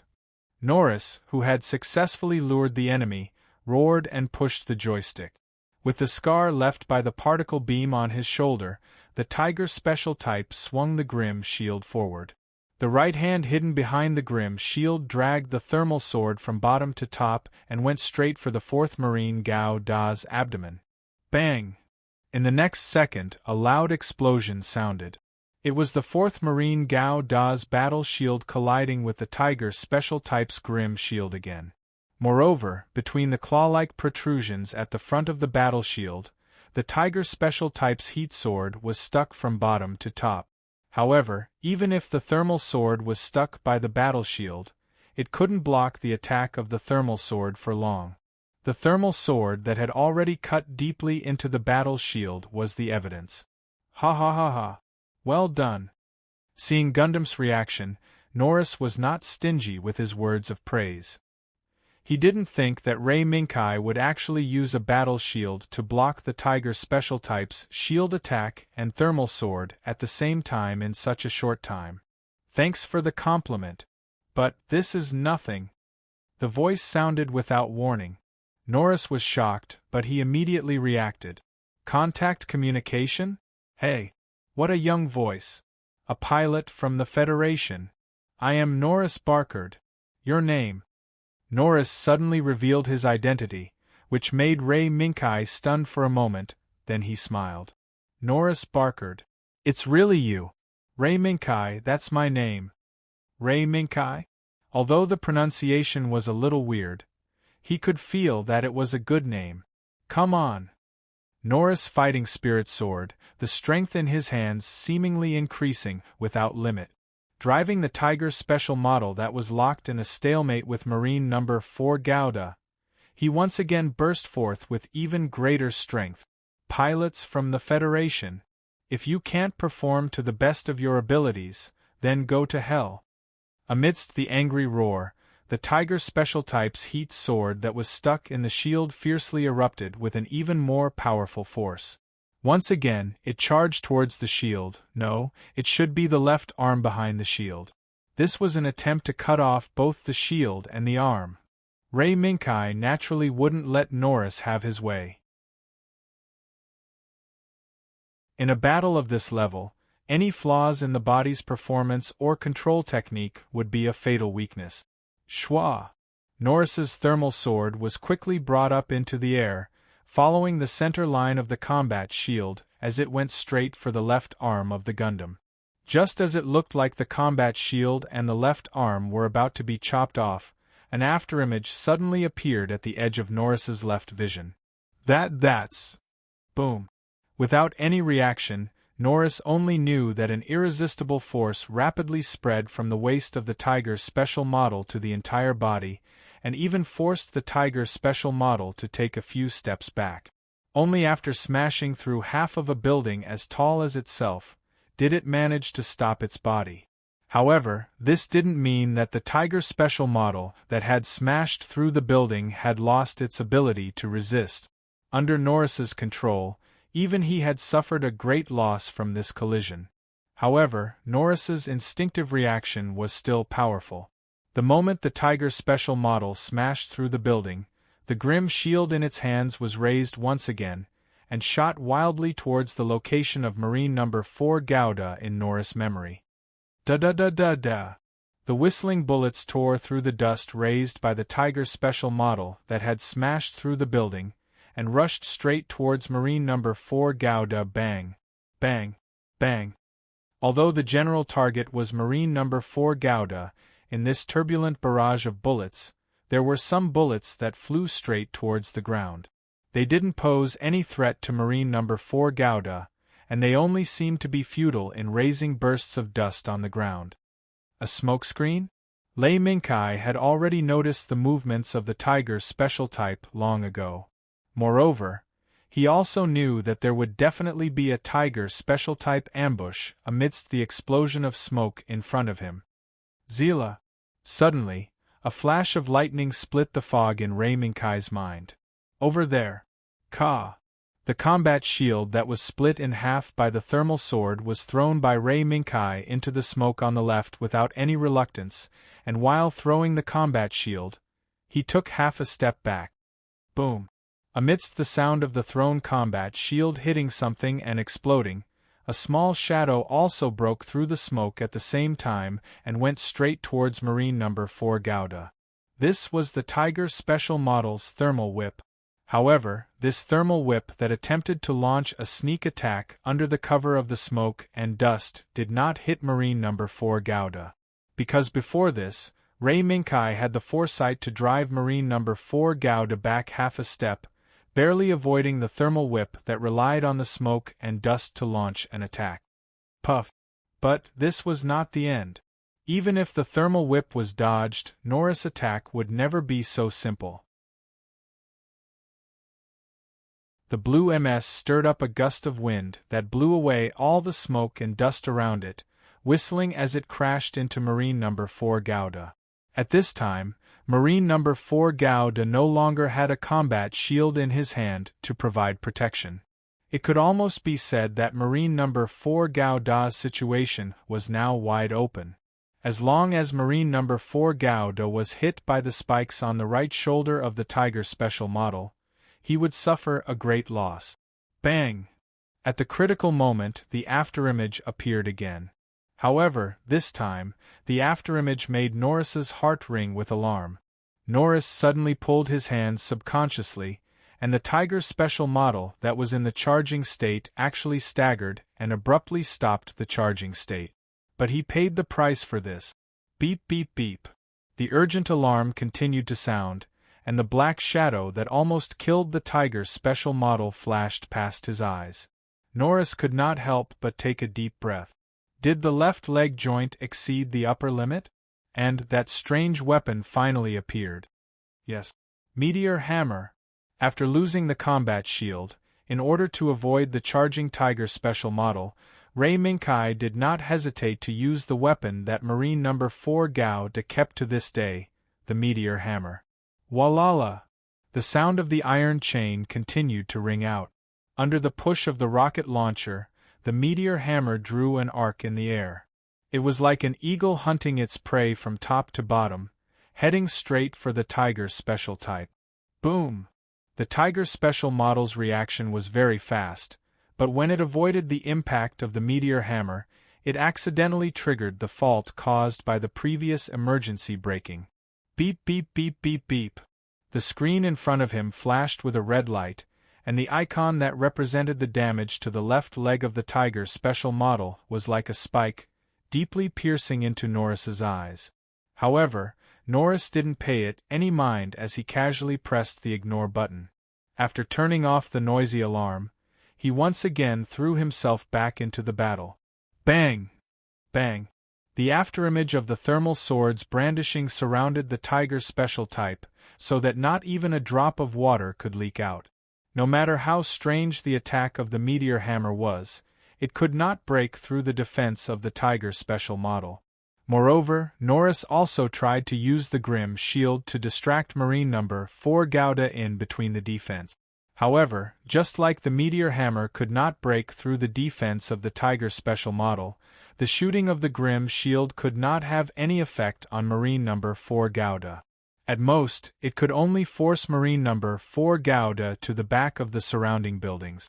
It could not force the Meteor Hammer to retreat. In the intensive shooting, the ammunition of the Grim Shield was finally exhausted. Norris calmly abandoned the Gatling gun that had exhausted the Grim Shield and continued to look at the Meteor Hammer that was hovering around the Tiger Special Model.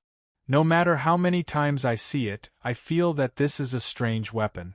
But a weapon is always a weapon. A weapon without a person operating it is just a dead object. Buzz! Suddenly, the thermal sword became even hotter. The Tiger Special Model raised the sword and slashed towards the air, and a loud explosion sounded. The meteor hammer, it was actually split open. What? The meteor hammer was actually split open? In the cockpit of Marine No. 4 Gouda, Ray Minkai looked at the meteor hammer that was split in half by the thermal sword in shock. Boom! Under the gaze of Ray Minkai, the rocket launcher on the meteor hammer detonated the remaining fuel under the influence of the thermal sword's high temperature. Voila! The iron chain that lost the meteor hammer fell to the ground powerlessly, and no longer had the arrogance from before. Looking at the Tiger Special model that put away the thermal sword, Ray Minkai took a deep breath and said slowly, as expected of Norris Barkard, "Really good. Kai, do you want me to make a move?" The white cat State Zero, who had been watching for a long time, raised its head and looked at the Tiger Special model on the screen. It had already been aroused by the battle intent. "No. State Zero. This is a battle between people. No matter what the result is, before the result is out, I hope to fight Norris with my own strength." Voila! Marine No. 4 Gouda's hand shook, and the iron chain that had lost the meteor hammer retracted and wrapped around the arm of Marine No. 4 Gouda. Then, Marine No. 4 Gouda opened the storage compartment at his waist and ejected the beam sword that was placed inside. A beam of particles appeared. With a sword in one hand and a beam rifle in the other, this was the stance of Marine No. 4 Gouda. "Hey, you have so many weapons. But so what?" The Tiger Special model's single eye became redder and redder. Norris' battle intent did not seem to have decreased, and he took the initiative to attack again. Dong, dong, dong. From slow to fast, the footsteps of the Tiger Special model sounded like a drum that went from slow to fast, beating Ray Minkai's heart over and over again. Ray Minkai pressed his thumb, and Marine No. 4 Gouda's beam rifle exploded. With a flash of light, the Tiger Special model's body lowered, and he actually dodged Marine No. 4 Gouda's shot again. Not enough. Not enough. Beam weapons are not meant to be used like this. Young pilot from the Federation. Norris's body reaction seemed to have broken through the limit at this moment. In his eyes, Marine No. 4 Gouda's every movement seemed to have slowed down. Moreover, Norris also saw the position where Marine No. 4 Gouda's beam rifle was going to shoot in the next second. With a flash of light, the Tiger Special model moved one step to the right. He dodged. With another flash of light, the Tiger Special model's body lowered, and the blazing beam rifle flew past the top of the Tiger Special model's head without causing any damage to the Tiger Special model. This move. Guy. Quick. Let me attack. The Tiger Special model's change made White Cat State Zero suddenly jump up, and his tone was extremely anxious. No. Let me do it myself. The Tiger Special model, no, it should be Norris's sudden change. Ray Minkai saw it all, but he did not want White Cat State Zero to intervene in this battle. Guy. This is no longer a battle between humans. Let me do it. State Zero. Ray Minkai's eyes were extremely determined, and he was not at all frightened by the Tiger Special model's change. Shoot. Shoot. Shoot again. Marine No. 4 Gouda's crosshair was firmly locked on to the Tiger Special model, but the Tiger Special model dodged at the crucial moment when it was about to hit. If that's the case, Ray Minkai snorted coldly, and without hesitation threw the beam rifle in Marine No. 4 Gouda's hands towards the Tiger Special model, and at the same time ejected the beam sword from the right side of his waist. At this moment, Marine No. 4 Gouda held the beam sword in both hands. At this moment, the Tiger Special model, whose movements were more agile, cut the beam rifle thrown by Marine No. 4 Gouda in half. Boom! At this moment, in the midst of the beam rifle's explosion, Marine No. 4 Gouda and the Tiger Special model collided like gladiators in the Colosseum in ancient Rome. Marine No. 4 Gouda waved the beam sword in both hands like a storm, and forced the Tiger Special model to retreat. Has it finally come to this moment? This is really exciting. Miss Ina, it seems that I'm going to miss the appointment. In the midst of Norris's laughter, the Tiger's special model suddenly put away the sword and shield, and made a knight's salute towards Marine number 4 Gao de Pa. At the same time, a signal flare rose from the back of the Tiger's special model and exploded in the air, creating a cloud of extremely dazzling red smoke. Ray Minkai knew the intention of this scene. Hence, Marine number 4 Gao de also made a knight's salute under Ray Minkai's control, to return the salute. This scene made Norris, who had made up his mind to die, laugh heartily. Ha ha ha ha. Interesting. Interesting. It seems that my end is here today.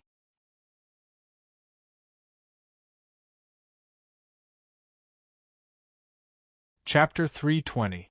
The huge screen displayed a group of nouns that only professionals could understand. These nouns were also displayed in red in front of everyone's eyes. At this moment, everyone was holding their breath, waiting for the final result. Waiting for the final result of Apsara's success. As the person in charge of the entire project, Kinias, who had exhausted all his efforts, was surprisingly calm at this moment. Compared to the other researchers involved in Apsaras, this relatively young Major General Guion just calmly leaned against the wall next to the big screen, quietly waiting for the final result. The testing program faithfully followed the prescribed order, carefully and quickly following the original plan, and after passing through all the functions of Apsaras, the final result was presented on the screen. All procedures passed. Apsaras is completed. With the commander's loud shout, Apsaras, the masterpiece that Kinias had spent his life on, was finally completed. In the blink of an eye, the many technicians who were already holding champagne in their hands let out a sigh of relief, and subconsciously raised the champagne in their hands. At the same time, Kinias also let out a sigh of relief. In the eyes of others, he was very calm just now, but he was enduring the torment on the eve of success, as well as the pain caused by the illness in his body. At this moment, he, who was faintly sweating, slightly raised the champagne in his hand and said softly, "I've come a long way." After letting out this sigh, Kinias raised the glass in his hand again. "Thank you." Seeing this, his subordinates raised their glasses and congratulated him. Cheers. Yes. This was the toast of the joy of success. It was also the wine that led to the final victory. However, the subordinates who drank the wine did not know that the person who was supposed to be the first to drink this cup of victory wine did not raise his cup and drink it in one gulp. Instead, he silently watched them drink the wine in their cups and said softly, "Brotherly, you're right. Please enjoy this joy to your heart's content." A few minutes later, the room that should have been filled with joyous cheers and the fragrance of wine became cold and silent. Only Kinias was left standing alone in front of the screen that showed the progress bar of deleting the database. In front of him, there were broken glasses and subordinates lying on the ground. Those were the technicians who had accompanied and assisted Kinias in developing Apsaras without any complaint. Fine wine. It was poisonous. Even if it was the wine that represented success and victory, Kinias, who had always regarded Apsaras as his exclusive property, had never thought of sharing this joy or even giving it to others. Therefore, this cup of fine wine was the poison that Kinias had put in. "Thank you for your hard work. Now, please enjoy the joy of success." The moment the database deletion progress bar on the screen reached 100%, Kinias turned around and placed the grenade with its ring removed into the wine glass on the table. After that, Kinias left. Moreover, he walked towards the underground hangar without any reluctance until he met Miss Q, who had been waiting for a long time at the entrance of the passage. Boom! In the tunnel, the sound of the explosion that buried the bodies of many technicians was still echoing. Miss Q's gaze stopped on Kinias for a moment, then she looked at the deep, empty tunnel, and the corners of her mouth curled up slightly. "How heartless! Kinias, what are you talking about? Those people are your subordinates who have been assisting you and helping you complete Apsila's. Kineas didn't refute. He didn't even have the desire to say anything. The current him, other than the crazy persistence in his eyes, had no other colors. Apart from that, Miss Q also saw that Kineas's body, which was getting worse and worse, seemed to be on the verge of collapse. Kineas, are you really not going to reconsider? The current you probably won't be able to see the moment Apsaras completes your dream. Like the ravings of a devil, Miss Q's voice sounded in Kineas's ears. At the same time, a red pill appeared in Miss Q's delicate palm. Take it, Kineas. This is a better medicine than the medicine you took before. It can stabilize your condition and also allow you to obtain the power to completely dominate Apsaras. Dominate? Looking at the red pill lying in Miss Q's palm, Kineas suddenly laughed. Ah, dominate? What a joke. Apsaras is my masterpiece. I need to dominate it? Don't make me laugh. Kineas raised his hand and slapped the red pill away from Miss Q's palm. Then, he turned around and left mercilessly. He walked into the underground hangar, leaving behind Miss Q, whose face was filled with astonishment. She slowly bent down and picked up the red pill that fell on the ground. The smile on Miss Q's face became wider. What a proud man! But it's because of this that I find it fun. Humph. Apsaras was about to be activated.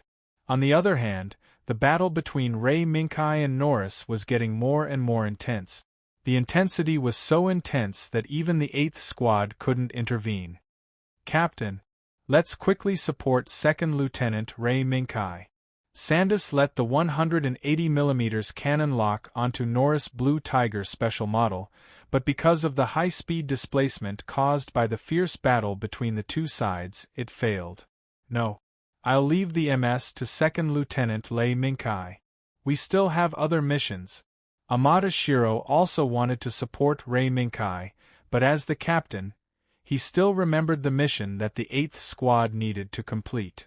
Steel tanks, quickly move to the shooting position and leave this place to 2nd Lieutenant Ray Minkai. Quick! Under Amada Shiro's reminder, the steel tanks distributed around gradually retreated. With the help of Amada Shiro, Karen, and Sandus, they moved to a new shooting position and prepared to launch artillery attacks on John's mountain position. The tank MS retreated? The departure of the steel tanks did not escape Norris' eyes. Instead, the moment they moved, they attracted Norris' attention. But even so, Norris had no time to care about other things. Just the number 4 Marine Gauda piloted by Ray Minkai had already made him concentrate and deal with it with all his strength. Boom!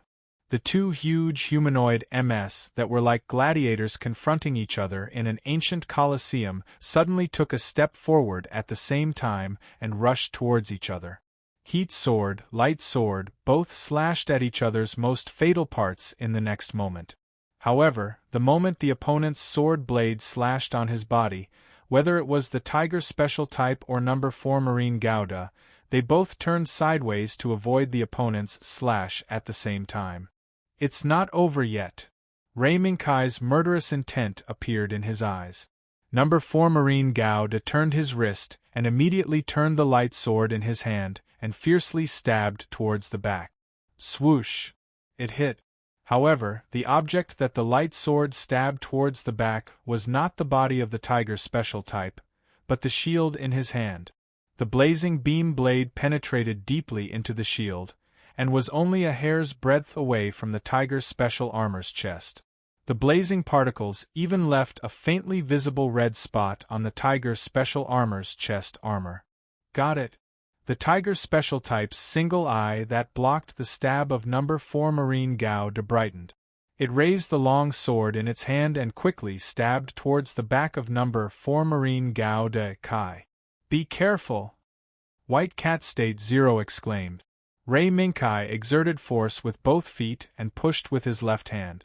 Number 4 Marine Gauda actually bent down and aimed the propulsion port of the backpack at the Tiger Special Type in the blink of an eye. Then, one boom! 2 raging flames suddenly burst out from the propulsion port of number 4 Marine Gao Da's backpack. What? In this fierce and blazing flame tongue, the heat sword that should have stabbed into the back of number 4 Marine Gao Da was actually pushed away. Even the Tiger Special Type was helplessly pushed back by the full force of number 4 Marine Gao Da's backpack explosion. 1. The strong thrust not only pushed the Tiger Special Type away, but also caused number 4 Marine Gao Da to fly dozens of meters forward, until under the control of Ray Minkai, he raised his hand and inserted it into the building next to him, forcibly reducing the speed and changing direction by destroying the building. Walla lala! Piles of concrete debris scattered on the arm of number 4 Marine Gao Da, and the sand that flew up covered most of number 4 Marine Gao Da's body. The only thing that did not change was that the beam sword in no. 4 Marine Gao Da's hand was still blazing hot. Ha ha ha ha. Very good. Very good. Again. Norris glanced at the body's status displayed at the bottom of the screen and launched it again. Dong dong dong. The Tiger Special Type took a step forward and ran quickly. Along the way, he raised the shield in his hand that had a big hole in it and locked onto the number 4 Land Fighter Gundam with the 75mm machine gun hidden inside the shield and fired wildly. Da-da-da-da-da! Walala! Just as the bullets whizzed out from the inside of the cannon, number 4 Marine Gao Da, who originally had an arm inserted into the building, suddenly dragged the arm and lifted the debris of the collapsed building, splashing it towards the Tiger Special Type.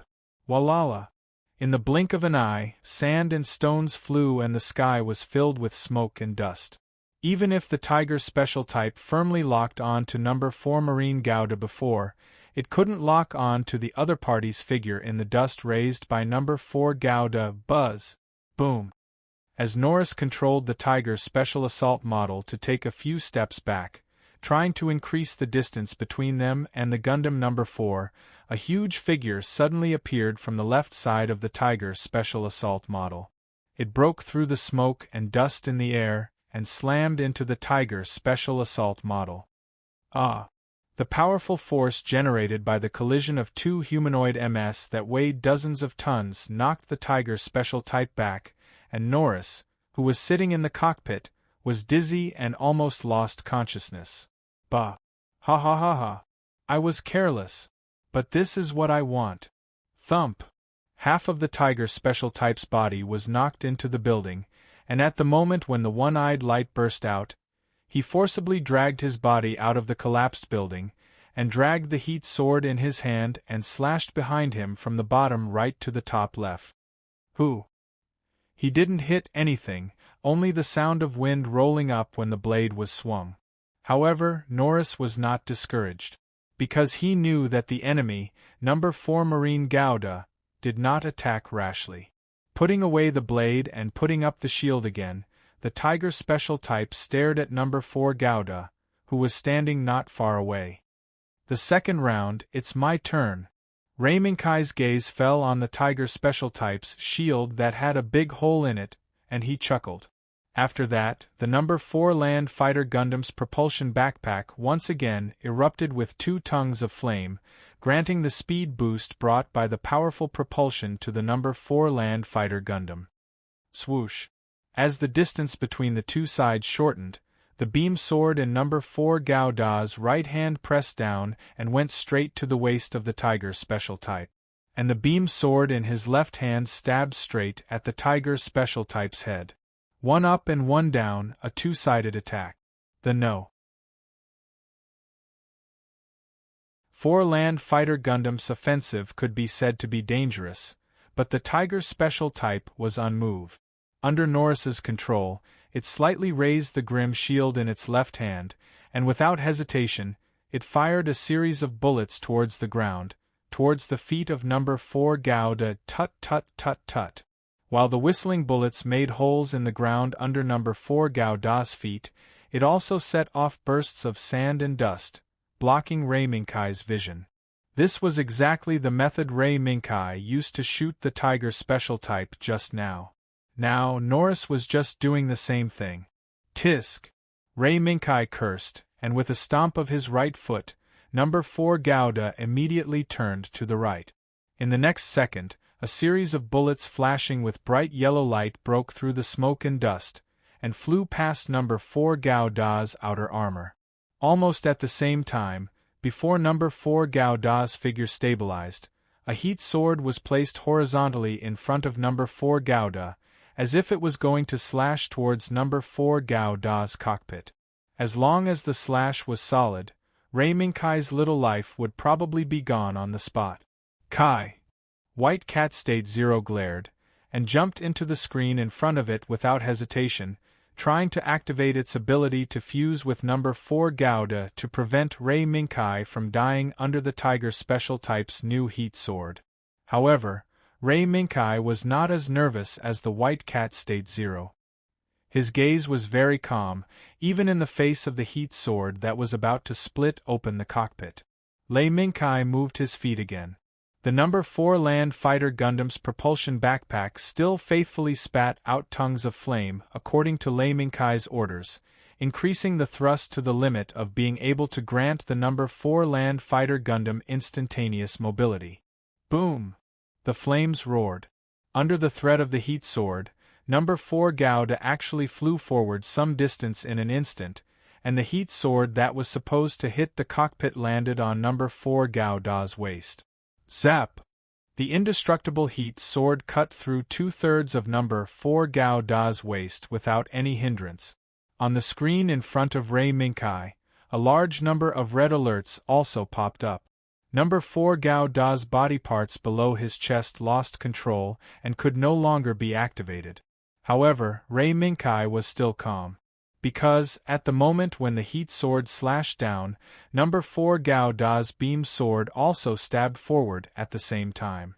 At this moment, under the sword of the number 4 Land Fighter Gundam, it was the Tiger Special model that had lost all energy reactions and fallen into a deathly silence, with a hole in its waist. You're tuning in to the Phoenix Knights YouTube channel. Don't forget to subscribe and join us on this journey to catch the most captivating stories.